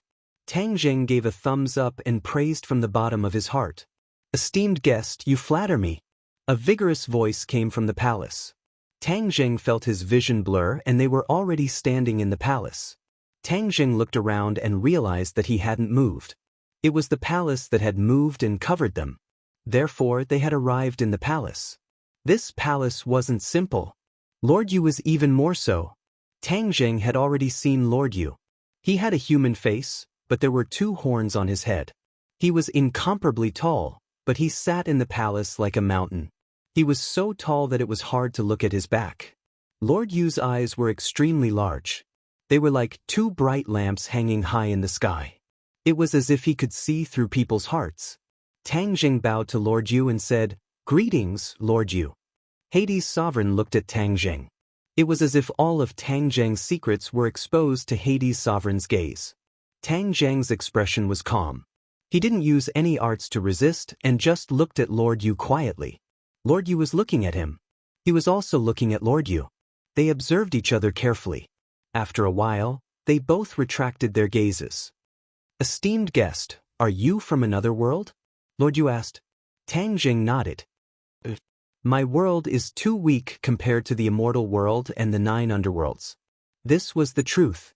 The mortal world was more prosperous than the immortal world and the 9 underworlds. However, this prosperity was just an illusion. It wasn't as stable as the primitive scenery of these two worlds. These two worlds had true elites who could protect themselves. Therefore, even if other enemies had designs on them or threatened them, they could still protect their own worlds. But to the mortal world, there were too few elites. This caused the mortal world to be weak and unable to resist the invasion of powerful enemies. Lord Yu said in a low voice, "There are many large and small worlds in the universe. Although your world is weak, it has produced a great expert like you. This already shows its potential. In time, your world will become stronger and stronger." Tang Zheng nodded in agreement. However, he changed the topic and said, "But my world is facing too great a crisis. Once the immortal world descends, it will be a disaster." Immortal world. Lord Yu muttered softly, "The immortal world absorbs the power of faith from your world and feeds it back to the immortal world. Your world is the nourishment of the immortal world. To the immortal world, your world is indeed too weak and insignificant. This is because the immortal world has too many worlds that can replace your world." Tang Zheng's heart trembled. He originally thought that the mortal world was the only source of power of faith for the immortal world. He didn't expect the immortal world to control so many worlds. Tang Zheng didn't say a word. He silently agreed with Lord Yu's words. Lord Yu continued, you're here to find a way to break this, right? Tang Zheng didn't mince his words. The immortal world is high and mighty. I want to pull them down from their altar. Only then will my world be safe. Moreover, it will be done once and for all. What a great ambition. Lord Yu praised. Unfortunately, it's almost impossible. My conflict with the immortal world is deeper than yours. I also want to pull them down from their altar. I've tried, but I failed in the end. I was born from heaven and earth and have great divine abilities. However, I still can't shake the immortal world's position. Do you think you can succeed? The moment Lord Yu finished speaking, an earth-shattering power that caused one's soul to tremble enveloped him.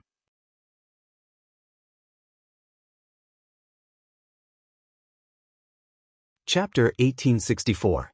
Tang Zheng's voice was powerful and resonated throughout the underworld mountain, stirring everyone's hearts. The aura emitted from Hades' Lord's body receded like the tide. He stared at Tang Zheng as though he was really going to re-evaluate him. What's your plan? Hades' Lord asked after a while. Tang Zheng had already prepared a draft. Actually, there are many people in the divine realm who are dissatisfied with the god race. However, they don't dare to resist and can only silently suppress their anger in their hearts. We can change this situation. I heard about your deeds in the divine realm. Hades' Lord suddenly said something shocking. This time, it was Tang Zheng's turn to be shocked. He had not done anything shocking in the divine realm, so why would Hades' Lord say that? Suddenly, a light flashed through his mind as he came to a realization. So it was Yu Anying's clone. He had caused quite a commotion in the divine realm, which attracted the attention of the divine realm. However, Tang Zheng had just arrived, so he did not know what Yu Anying's clone had done. He said calmly, the things I did actually spread to the 9 underworlds. I wonder if the rumors have spread out, hee. Hades' Lord said, I also have eyes and ears in the divine realm, so how could the rumors have spread out? Since you are right in front of me, it's better if I ask you face to face. Then I'm all ears. Tang Zheng was secretly delighted as he said mysteriously. The divine realm has a strict hierarchy, and the god race has many representatives stationed in the major cities. These people abuse their power and bully their own kind. However, you traveled thousands of miles to gather those bullied cultivators and rebel against these representatives. It's a pity that there are too few of you. Although you repeatedly dampened the enemy's spirit, you still suffered heavy casualties in the end. Am I right?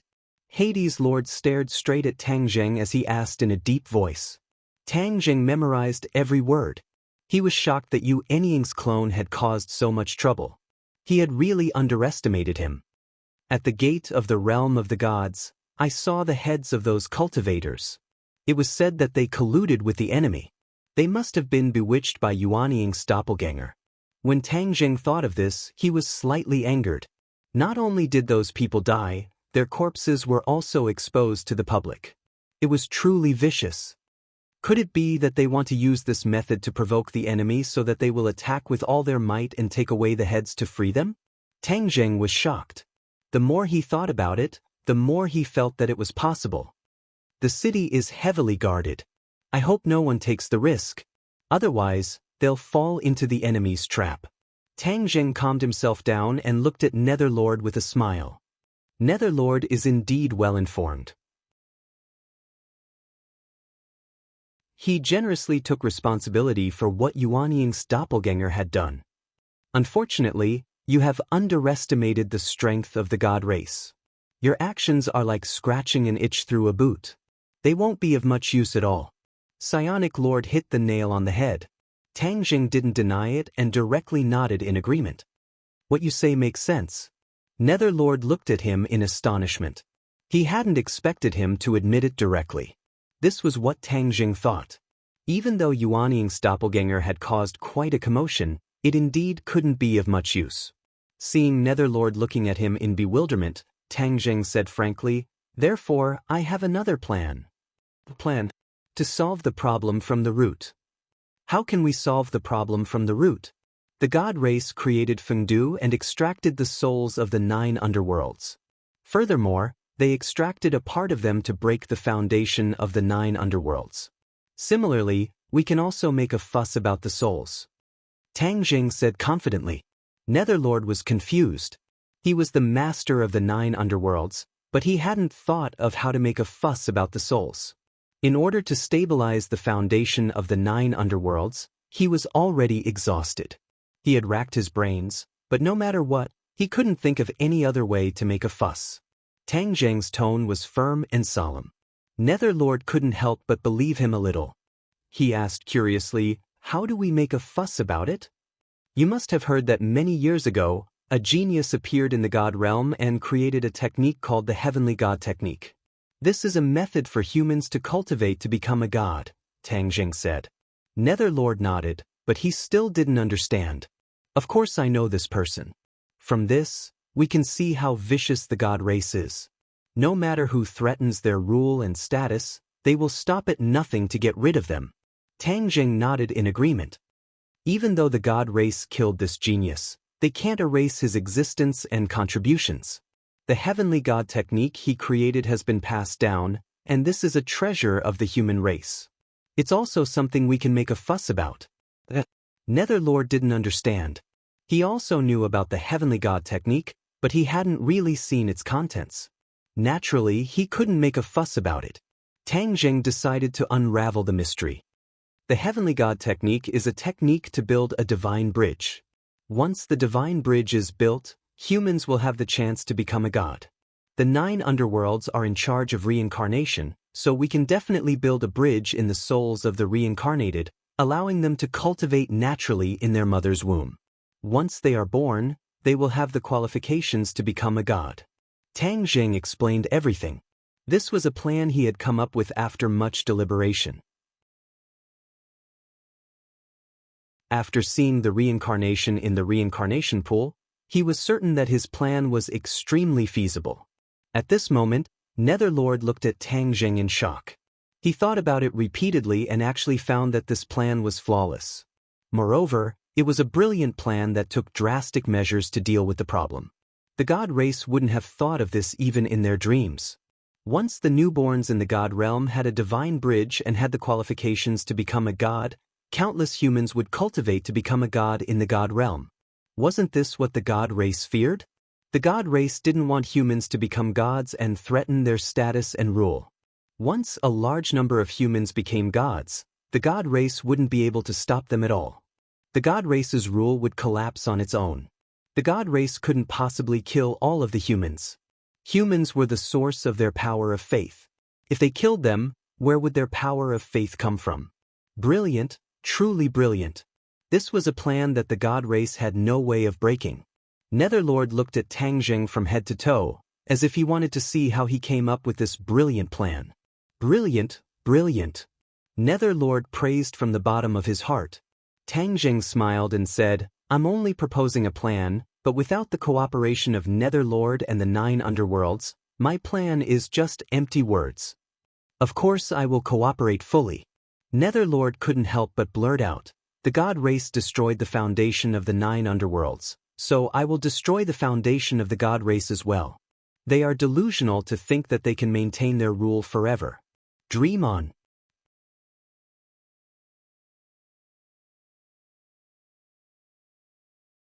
Chapter 1865. After Yu Zhu finished reading the jade scroll in his hand, the Heavenly God Technique was already imprinted in his mind. He was deeply shocked. The Heavenly God Technique is truly miraculous. That person is a true genius. Yu Zhu was actually filled with respect for the genius who created the Heavenly God Technique. Tang Jing was not surprised. When he first saw it, he also thought the same. Yu Zhu should be confident now, right? Yu Zhu nodded confidently. "Good, I can use the Heavenly God Technique to build a divine bridge in the reincarnated soul. Furthermore, I can imprint the Heavenly God Technique into their soul. From the day they are born, the Heavenly God Technique will be deeply ingrained in their body. They can cultivate without others teaching them." Tang Jing said, "Not only that, once the divine bridge is built in their soul, they will be able to cultivate freely in the womb. The womb is an innate environment, an unparalleled cultivation environment. Cultivation will be twice as fast with half the effort. Then from the day they are born, they will have reached heights that others will never be able to reach in their lifetime. Yu Zhu suddenly realized and asked. Tang Zheng recalled the situation after his son was born. He smiled and said with certainty, yes. Yu Zhu looked deeply at Tang Zheng and said, experts will spring up like bamboo shoots after the rain. Isn't that what we want to see? Tang Zheng asked. Yu Zhu nodded and pondered. Suddenly he changed the topic and asked, we have overlooked a crucial problem. The heavenly God technique uses the power of faith to cultivate. Without it, how can they cultivate? Tang Zheng smiled mysteriously. How can they not have the power of faith? Don't they have me? Although you have cultivated to godhood, how much power of faith do you have? Yu Zhu disagreed. Clearly, he did not know Tang Zheng's exact situation. The power of faith could pass through space. After Tang Zheng came to the God realm, he already knew this. He could still feel the boundless power of faith in the mortal world. As long as he wanted, the power of faith could be continuously transmitted from the mortal world.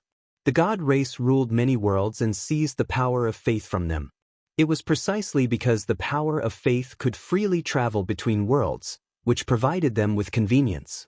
Tang Zheng said confidently, I want as much faith power as I want, I have as much faith power as I want. Psionic Lord was well aware of how hard it was to obtain the power of faith and how precious it was. For Tang Zheng to be so confident, there must be a reason behind it. After thinking for a while, Psionic Lord immediately guessed the truth and said, you have the power of faith of your world? Tang Zheng was not surprised. He admitted generously, yes. Yu Zhu stared deeply at Tang Zheng, as if he was getting to know him all over again. I never thought that a human would be able to do such a thing, to take the power of faith of a world for himself. This is completely breaking the rule of the gods. Amazing, amazing! You are not inferior to the genius who created the heavenly god arts, Lord, you praised. This was a huge compliment. Tang Zheng accepted it calmly because he was worthy of such praise. No wonder you dare to oppose the god race. Not only do you have such great ambitions, but you also have the corresponding ability. I really underestimated you before. Psionic Lord sighed ruefully. My 9 underworlds has existed since ancient times, but it was unable to give birth to a genius like you. It is truly regretful.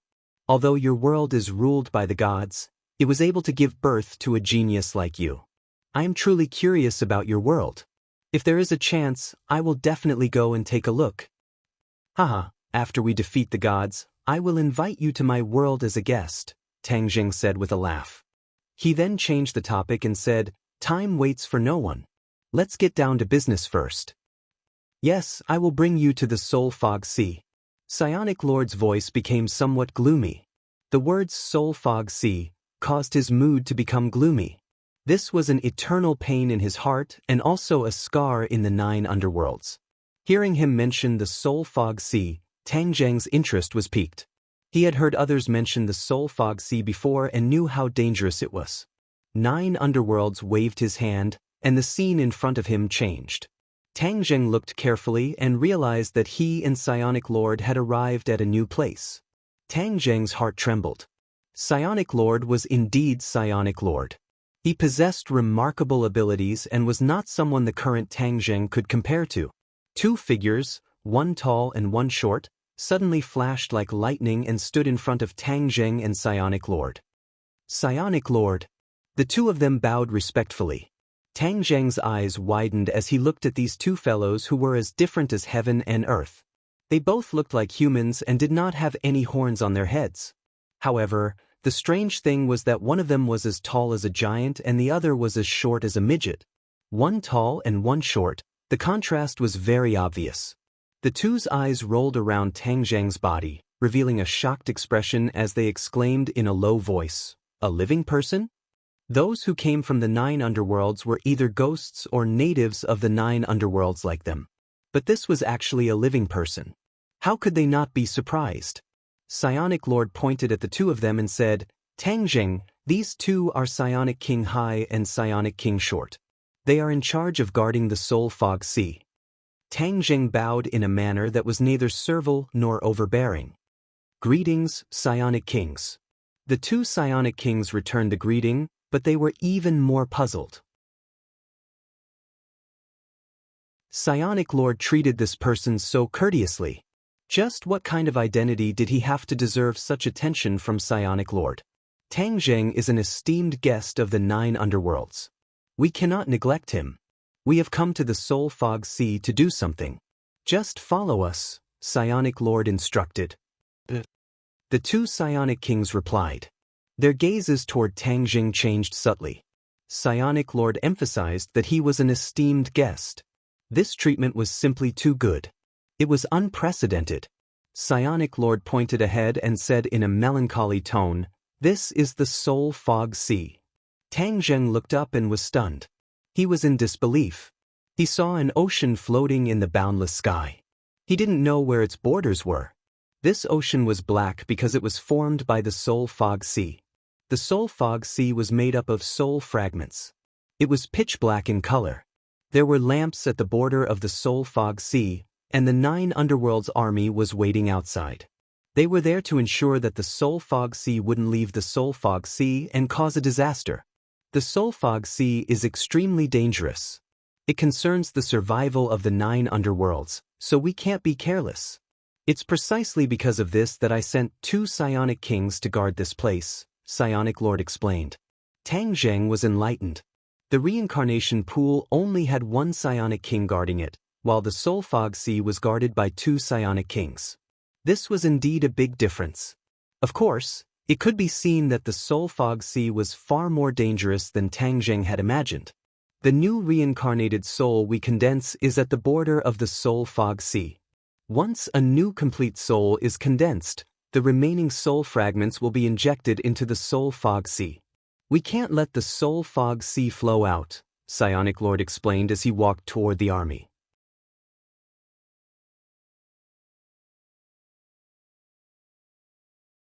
Chapter 1866. Tang Zheng and the Ghost Lord walked up the platform together, attracting the attention of the 9 Gloom Army. When the 9 Gloom Army's gaze landed on Tang Zheng, they were shocked and exclaimed in their hearts, "A living person!" Tang Zheng took in the 9 Gloom Army's gazes. He did not mind, but he was shocked by the 9 Gloom Army's bearing. He had seen the armies of the human world, the Outland Heavens, and the Dragon Clan, but compared to the 9 Gloom Army, he did not have such a strict bearing.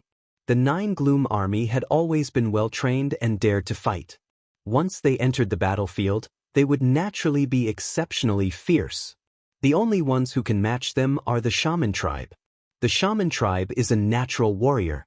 Moreover, their ancestors have experienced the Battle of Zhuolu. They have survived the Battle of Zhuolu and have lasted for tens of thousands of generations.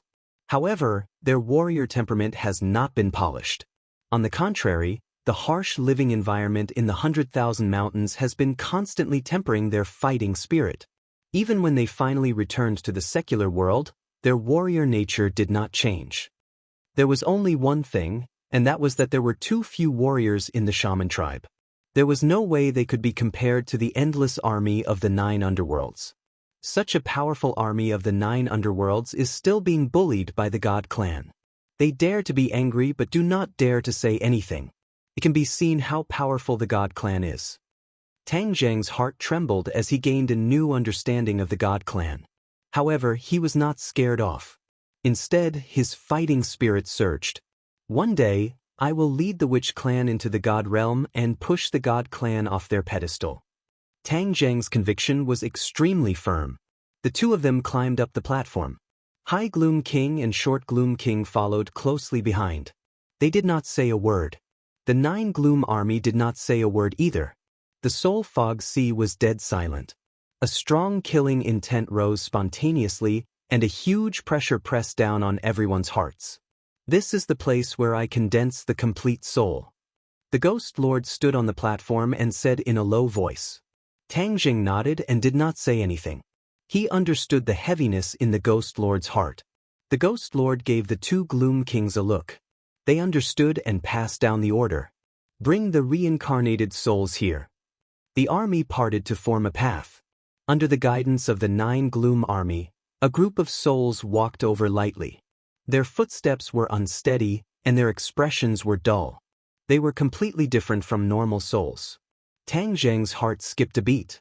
He could already tell that these reincarnated souls were the remnant souls that Fengdu had taken away. Looking at these remnant souls, Lord Yuzhu's eyes shot out beams of radiance. That was the fury he was suppressing. The remnant souls were placed on the high platform and lined up in a row. Their eyes were lifeless, and even when they saw the Nether Lord and Tang Zheng, they didn't show any reaction. Tang Zheng shook his head inwardly. Sending this kind of remnant soul into the 9 underworlds was truly a huge blow to the 9 underworlds. Yuzhu, if we don't reincarnate, the number of humans in the God realm will decrease. Wouldn't the God clan be smashing their own feet with a rock? Lord Yuzhu shook his head solemnly. The 9 underworlds have been like this since ancient times because the 9 underworlds have taken on an important responsibility, and that is to reincarnate. This is the foundation of the entire 9 underworlds world. If we don't do this, we will be betraying our duty and the necessity of the 9 underworlds world's existence. In time, the 9 underworlds world will definitely fall apart and be completely destroyed.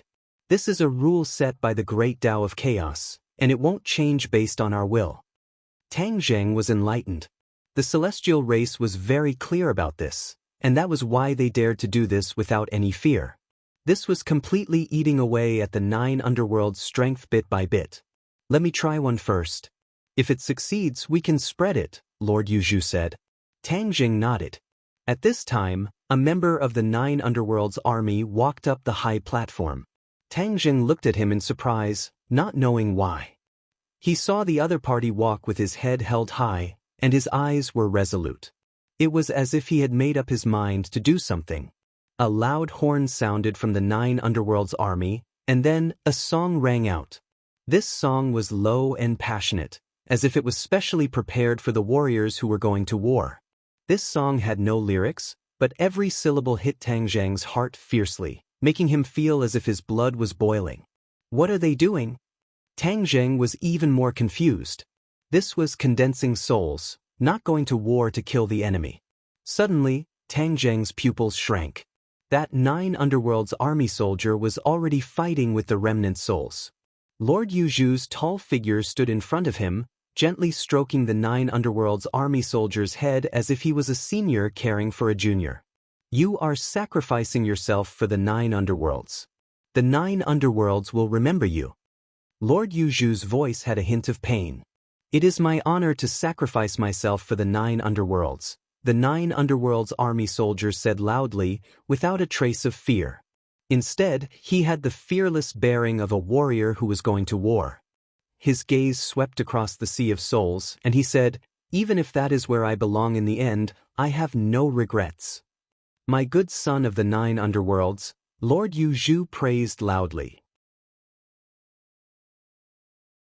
His voice reverberated in the sea of souls, causing waves to rise in the sea of souls, as if it was about to break through the restrictions.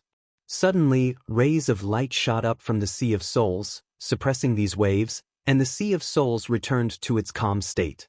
Tang Zheng was a smart person, and from these few words, he already knew a shocking truth. Lord Yuzhu isn't condensing souls from 2 remnant souls? Tang Zheng suppressed the shock in his heart and asked curiously. Actually, he had already guessed the truth, but he still wanted to verify it with his own mouth. The pain in Lord Yuzhu's eyes became more and more intense, and he said, "Back then, we also thought that 2 remnant souls could condense into a complete soul. Later on, we realized that we were wrong. The soul that was extracted from each remnant soul was exactly the same, so these remnant souls all lacked the same soul. Even if we used 2 remnant souls, we wouldn't be able to condense a truly complete soul." Tang Zheng felt a chill run down his spine. What a vicious poison! His heart trembled violently, and he said, "Then we have to use other people who have the same soul to make up for it, right?" "Yes, we can only use the souls of the children of 9 underworlds to make up for it, allowing a complete soul to reincarnate," Lord Yuzhu replied. Tang Zheng's gaze landed on the soldier of 9 underworlds. All the remnant souls lacked a soul, so they could only use the souls of the soldiers of 9 underworlds to make up for it. After the soldiers of 9 underworlds lost their souls, they couldn't survive and would become remnant souls again. However, their fates were much more miserable than the remnant souls from Fengdu. Their souls would turn into fragments and merge with the Sea of Souls. This was a scheme that was even more vicious than killing people. Not only was it taking drastic measures, it was also nibbling away at the army of 9 underworlds bit by bit. In order to condense a complete soul, the army of 9 underworlds was getting smaller and smaller, and the threat to the god race was naturally getting smaller and smaller. In the future, the god race wouldn't even need to descend on 9 underworlds because 9 underworlds itself would be finished. Ruthless, truly too ruthless. Tang Jing sucked in a breath of cold air, and a chill ran down his spine.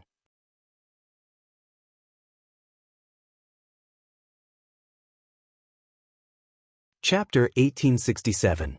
When Hades' sovereign saw that Tang Jing already knew about the huge sacrifice that 9 Nether had made, he didn't say anything else. He silently exchanged glances with the 9 Nether soldiers and shouted, "Gather the souls." The singing from the 9 Nether army became even louder and louder, and a solemn atmosphere arose spontaneously. The remnant souls and the 9 Nether soldiers stood side by side.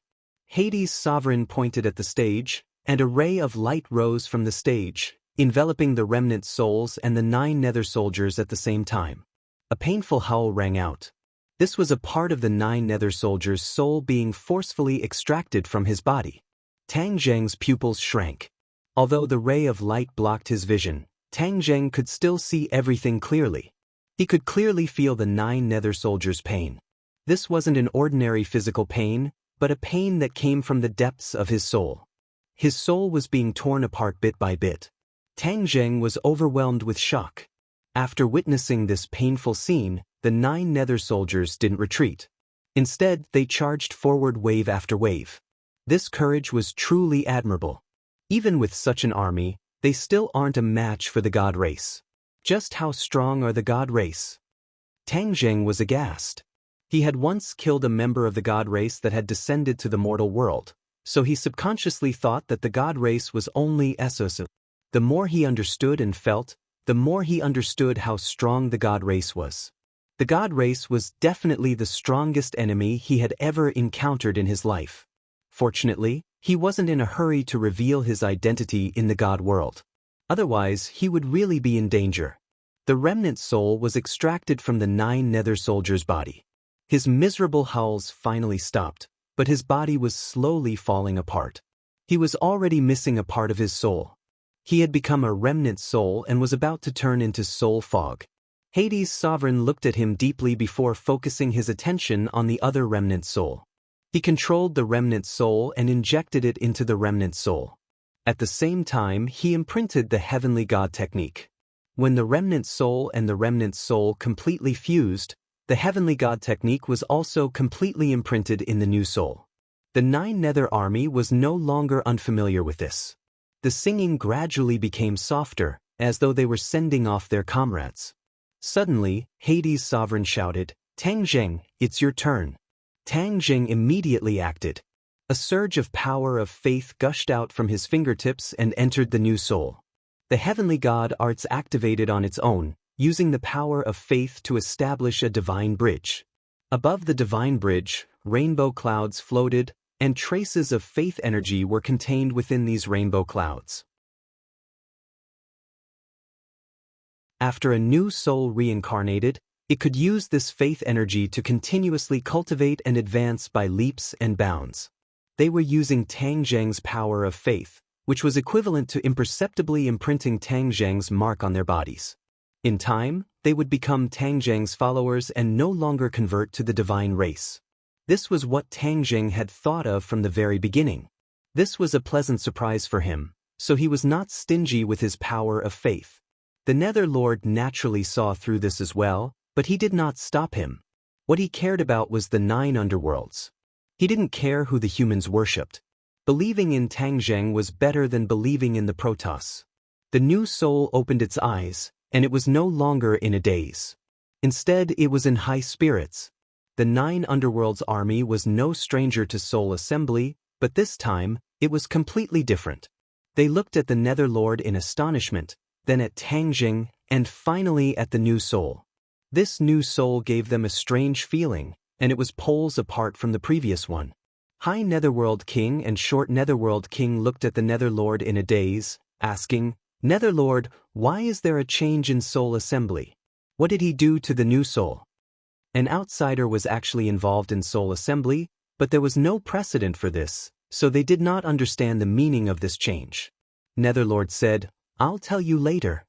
With that said, he waved his finger, and the light beam that wrapped around the fragmented soul of the Nine Underworlds army quickly flew into the Soul Mist Sea. The high platform was right next to the Soul Fog Sea. When the beam of light fell from the high platform, it landed right in the middle of the Soul Fog Sea. When the beam of light wrapped around the remnant soul and fell into the Soul Fog Sea, the Soul Fog Sea immediately rippled. The Soul Mist Sea devoured the light beam from all directions. The light beam shattered and was completely devoured in the blink of an eye. The new Soul Mist merged into the Soul Mist Sea, causing the Soul Mist Sea to surge violently with an astonishing momentum. Tang Zheng's eyes did not blink as he watched this scene. He was deeply shocked. Netherlord was unperturbed as he pointed at the new soul and said, "You too, check if there are any changes in the new soul." High Netherworld King and Short Netherworld King were already unable to restrain themselves and immediately rushed over to check. Gradually, their expressions became serious. There's an additional divine bridge in his body. There's also the power of faith on the divine bridge. They looked at Netherlord in a daze, not understanding what was going on. However, when they recalled Tang Zheng's actions during Soul Assembly, they immediately guessed that all of this had something to do with him. Tang Jing said with a smile, "Fortunately, I didn't disappoint you." Netherlord sighed emotionally, "We really succeeded. This divine bridge was created using the heavenly god art created by that human genius in the god realm. As for the power of faith, it was he who poured it into it. This will be a great opportunity for our 9 underworlds to wash away our previous humiliation. After the new soul reincarnates, it can borrow the power of this divine bridge to cultivate and become a god?" The 2 Netherworld Kings asked in disbelief. Netherlord nodded, "That's right. From now on, humans in the god realm will also be able to become gods, and the god race will no longer be high and mighty. Their status will be in danger." The heavens are helping our 9 underworlds. The 2 Netherworld Kings laughed loudly, feeling proud and elated as the haze in their hearts was swept away. "This is the great plan of our 9 underworlds. You must not announce it to the outside world," Netherlord warned sternly. "Yes, this subordinate understands." The 2 Netherworld Kings hesitated for a moment before their expressions changed. They bowed to Tang Zheng without saying a single word, but their meaning was clear. They were grateful to Tang Zheng for what he had done, as he had saved thousands of children of the 9 Nether. Just this point alone was enough for Tang Zheng to deserve their great gift. Tang Zheng cupped his hands in return, saying, "Everyone, there's no need for this. I also have a great enmity with the god race. We have a common enemy, so it's only right that we help each other and fight against this strong enemy." After a slight pause, he said to Netherlord, "Since the experiment is a success, let's continue. Let's strive to make the next reincarnation souls become like this." Netherlord's confidence was greatly boosted as well, and he said, "All right." The 2 Netherworld Kings executed their arts day and night, modifying all the new souls. Because the new remnant souls were injected into the Soul Fog Sea, the waves became even more turbulent. However, they were suppressed by a powerful force and couldn't break free. Many days later, Tang Zheng and Netherlord finally finished modifying the next batch of reincarnated souls. They looked at each other and smiled, feeling extremely carefree. Netherlord said with yearning, "I can't wait to see the changes in the human world after the reincarnation. It will definitely be very lively." Tang Zheng smiled. "I've been in 9 underworlds for a long time. I'm going to leave, so I can help you take a look at the scene after these new souls reincarnate."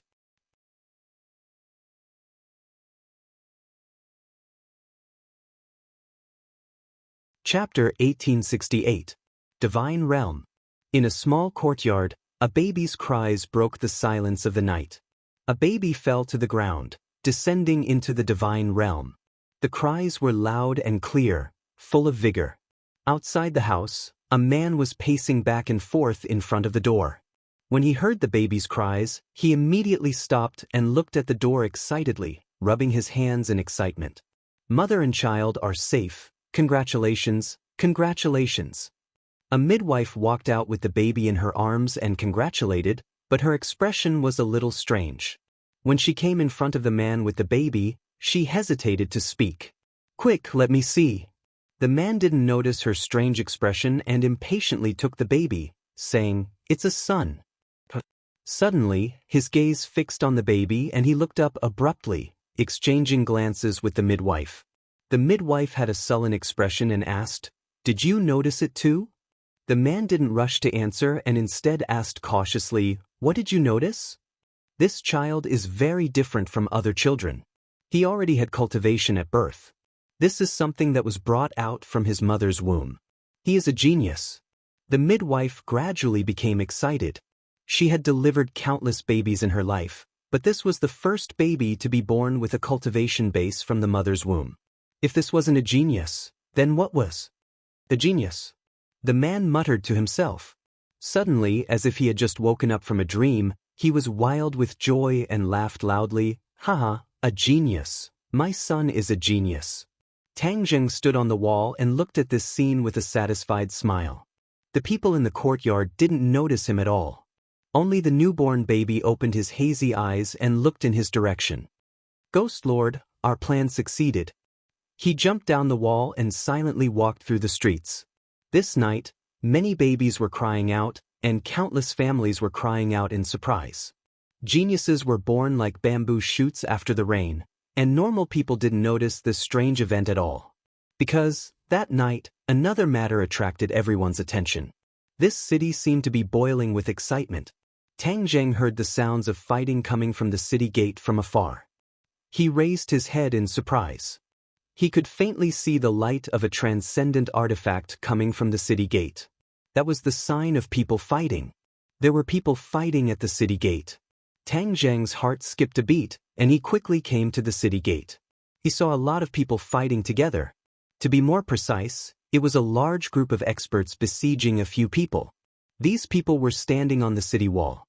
A few of them were blocking the enemies, while the others were busy collecting the heads hanging high on the city wall. When Tang Zheng first entered the city, he was also attracted by these heads.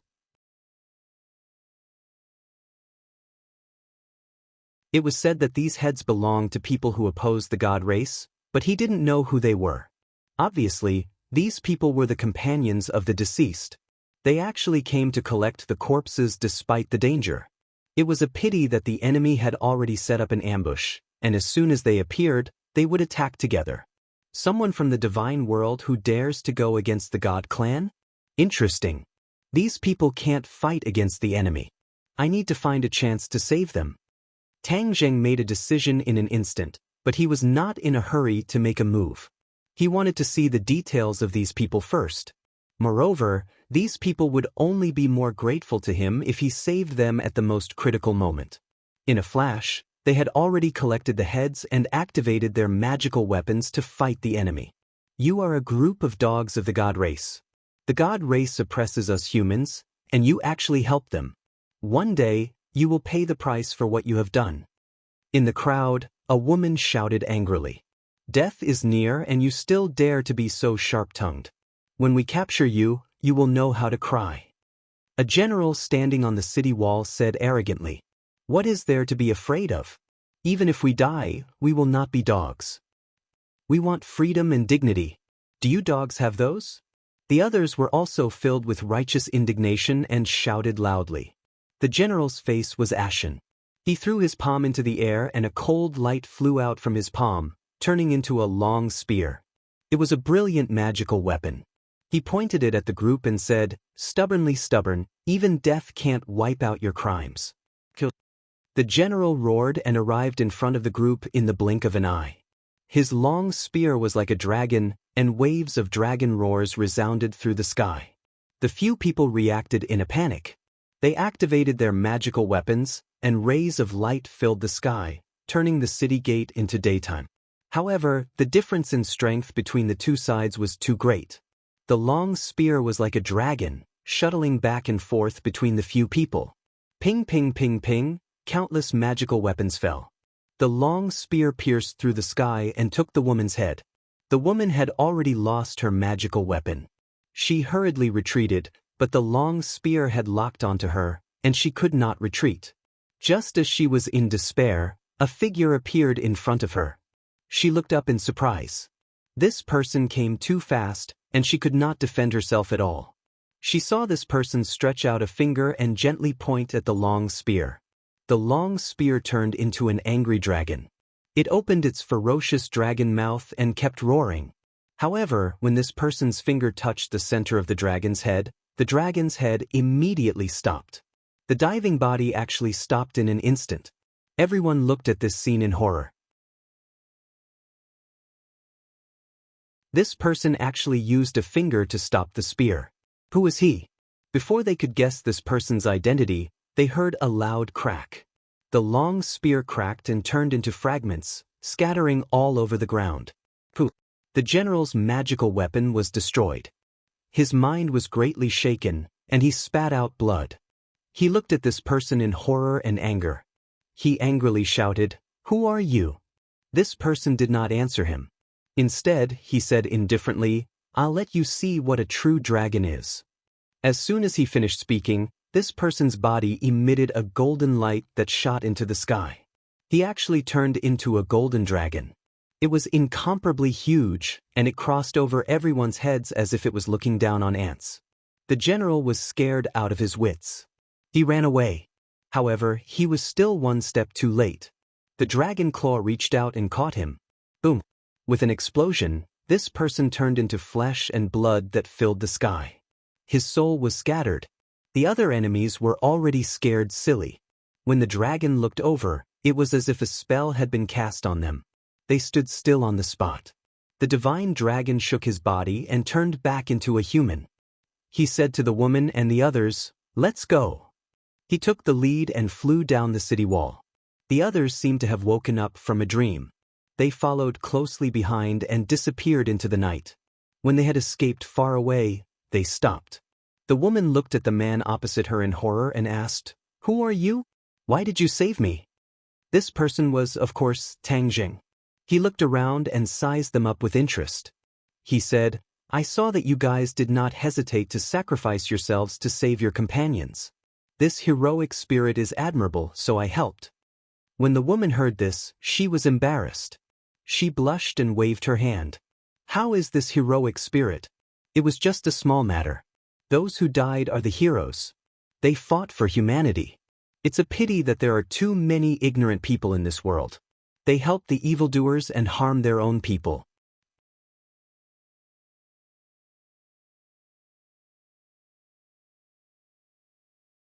Chapter 1869. The woman and the others stared at Tang Jing with burning eyes, anticipating Tang Jing's answer. Tang Jing pondered for a moment, then said, "My name is Tang Jing." He wasn't sure if Yuan Ying's doppelganger used this name in the God realm, but he still told her the truth. "All right, we will remember our benefactor's name." It was obvious that this was the first time the woman had heard this name. Tang Jing let out a sigh of relief and asked, "What do you plan to do next?" The woman and the others glanced at each other, then the woman said, "We plan to look for a mysterious person." "A mysterious person?" Tang Jing raised an eyebrow and asked curiously. "Yes, it is said that a mysterious expert has appeared in the God realm. He alone has taken up the banner to fight against the God race.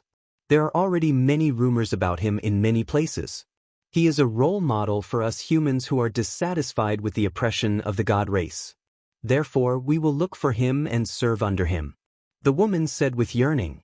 Obviously, everyone looked up to this mysterious expert and worshipped him greatly. Tang Jing's expression became strange.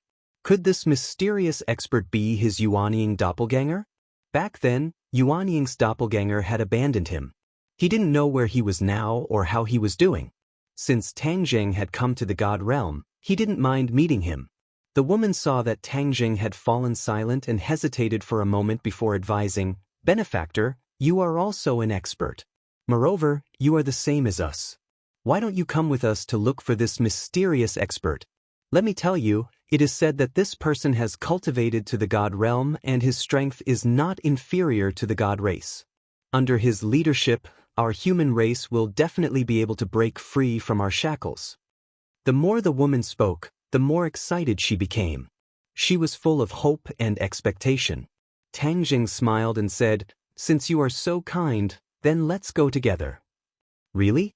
That's great." The woman was so excited that she almost jumped up. "Do you know where he is?"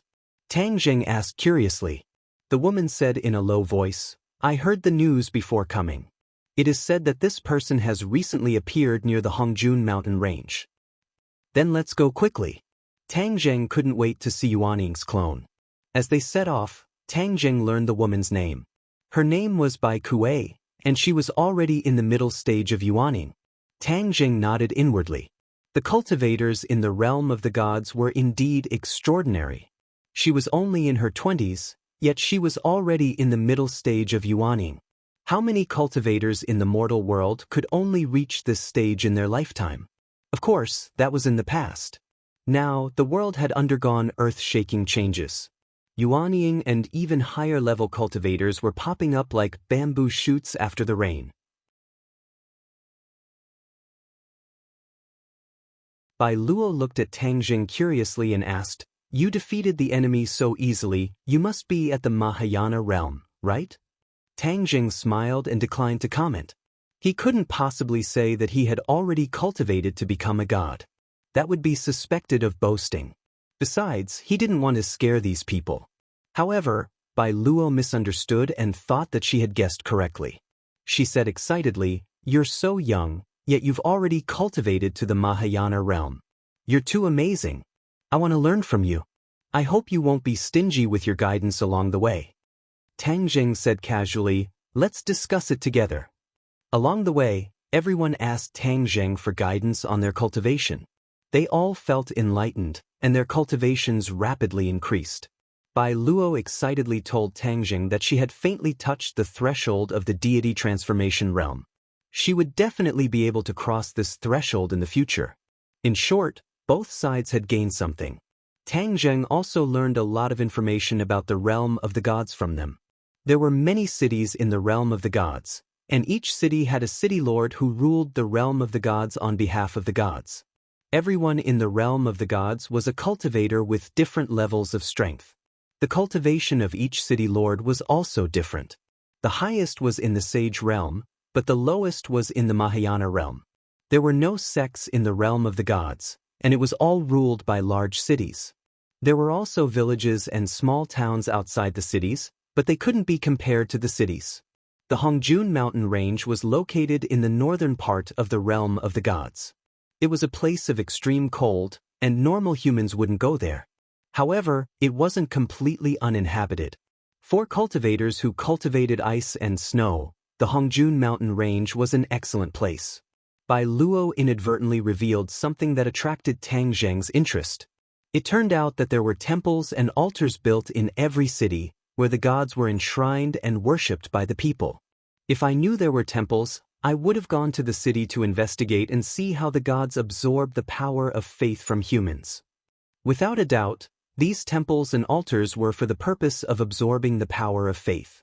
He was doing the same in the human world. When humans worshipped the temples, their sense of belonging to the gods would become even stronger. They would contribute even more power of faith, and the gods' rule would become even more firm. If there's a chance, I must go take a look at the temples. Tang Jing made up his mind. A few days later, the group finally arrived at the Hongjun mountain range. They saw that the mountain range was covered in white snow, and they couldn't see the end of it at a glance. However, there was a tall peak at the heart of the Hongjun mountain range, and it towered over the other mountain ranges. The cold wind was biting cold, and it whistled loudly. The cold wind was like a knife, causing pain to one's face. If it was a normal person, they wouldn't be able to live here. Only cultivators can withstand such a harsh environment. Bai Luo said, let's find someone to inquire about the whereabouts of that mysterious expert. Since there are rumors that he appeared in the Hongjun mountain range, the people here must have heard about it. Perhaps they know where he is. Tang Zheng nodded, let's go with your suggestion. Bai Luo looked around. It was desolate and barren, and there wasn't even the slightest bit of vegetation. In such a cold place, no trees could grow. It's just that I don't know where there are people. Bai Luo said resentfully. Tang Zheng looked up and narrowed his eyes. He pointed in the direction of the main peak and said, let's go that way and try our luck. Bai Luo helplessly said, all right. However, we definitely can't go to the main peak. It's an extremely cold place, and anyone who goes there will freeze to death. Tang Zheng said in surprise, oh, is it that powerful? Bai Luo nodded seriously. I once heard that a Sage Realm expert went to the main peak and never came back down. In other words, even a Sage Realm expert had lost his life on the main peak, so a Mahayana Realm cultivator like him shouldn't take the risk. Tang Zheng didn't explain any further and walked towards the main peak with the others. Someone's been here before. Bai Luo found some clues and shouted in pleasant surprise, Tang Zheng, your luck is too good. You just randomly pointed in a direction, and you guessed it right. Tang Zheng laughed involuntarily. How could he have guessed it blindly? He had truly sensed the aura of humans in this area. Then let's hurry up and find them, Tang Zheng said. Yes, you can count on me. Bai Luo's figure flickered, and she turned into a specter, quickly moving through the area. Behind her, the wind and snow danced in the air like snow fairies. They sank into the ground, and the ground immediately lit up, illuminating the area.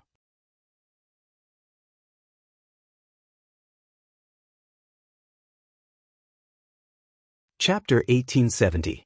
A few shouts came from the ground.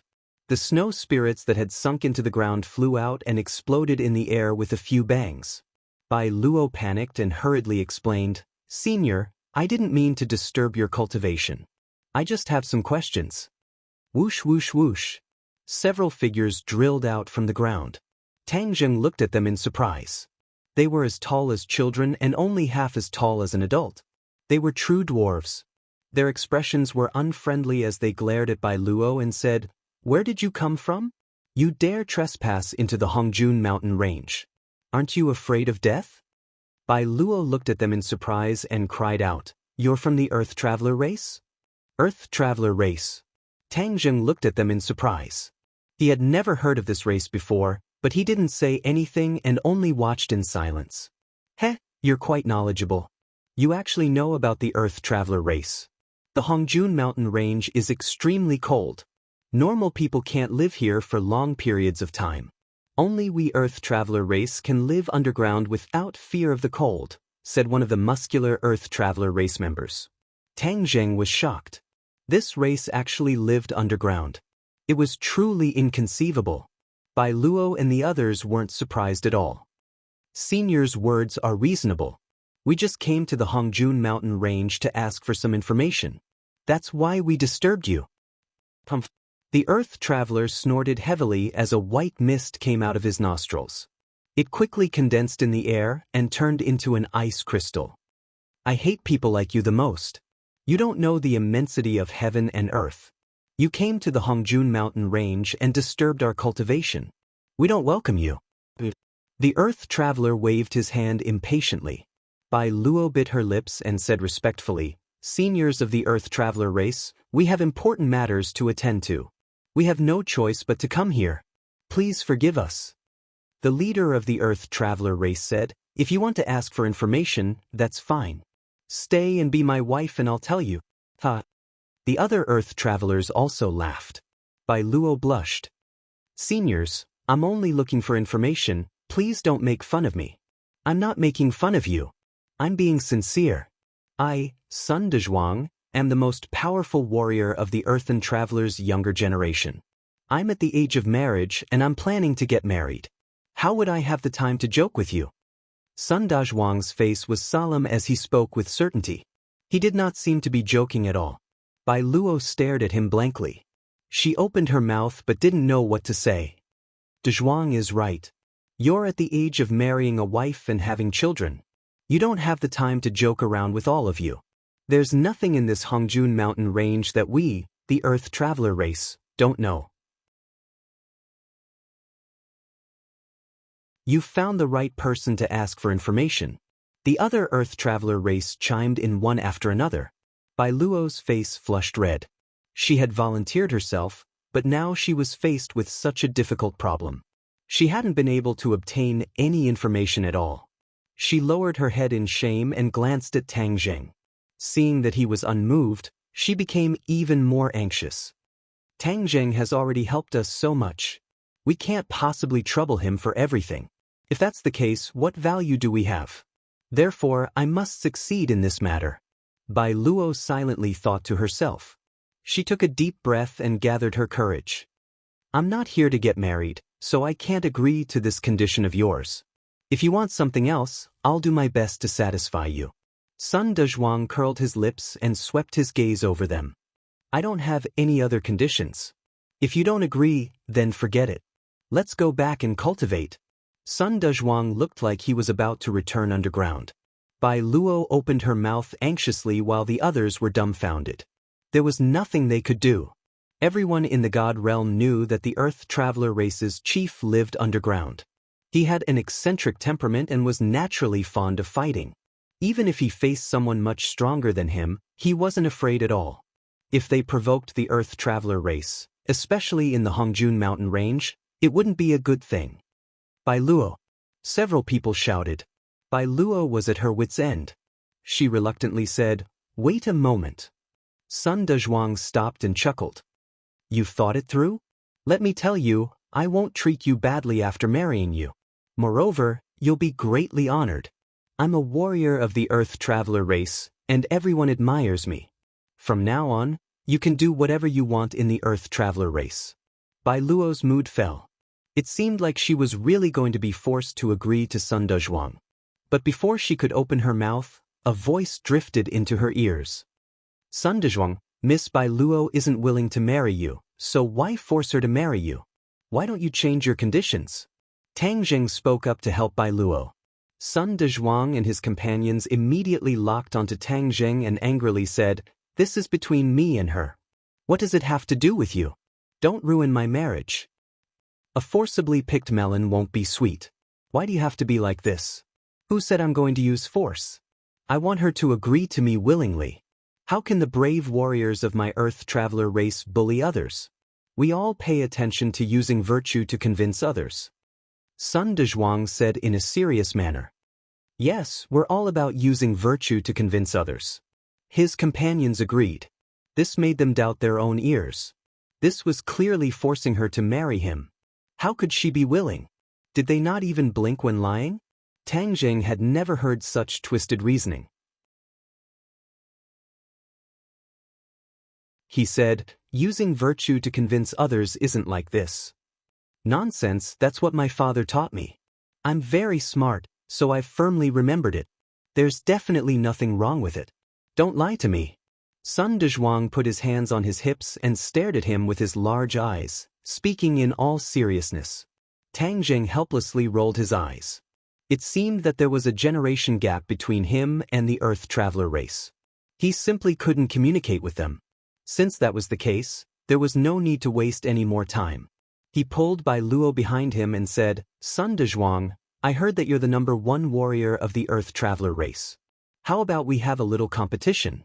If I beat you by some stroke of luck, you'll answer our questions. Ha! The Earth Traveler race people looked at each other and laughed loudly, as if they had heard the funniest joke in the world. Challenge me? Very well. I promise you that as long as any one of you can beat me, I'll tell you everything I know. Sun Dezhuang patted his thick chest and said fearlessly, You puny people dare to challenge our Earth Traveler race? Don't be fooled by your height. How can you be stronger than us? That's why you're asking to be humiliated. Yes, Dezhuang, show them the power of the Earth Traveler race. This is the Hongjun Mountain Range, the homeland of our Earth Traveler race. How can this group be our match? The Earth Traveler race people were eager to give it a try and weren't afraid at all. Who wants to challenge me? Step forward. Sun Dezhuang rubbed his fists and cracked his knuckles in an aggressive manner. He swept his gaze over the group but couldn't find anyone who was his match. Bai Luo looked worriedly at Tang Zheng.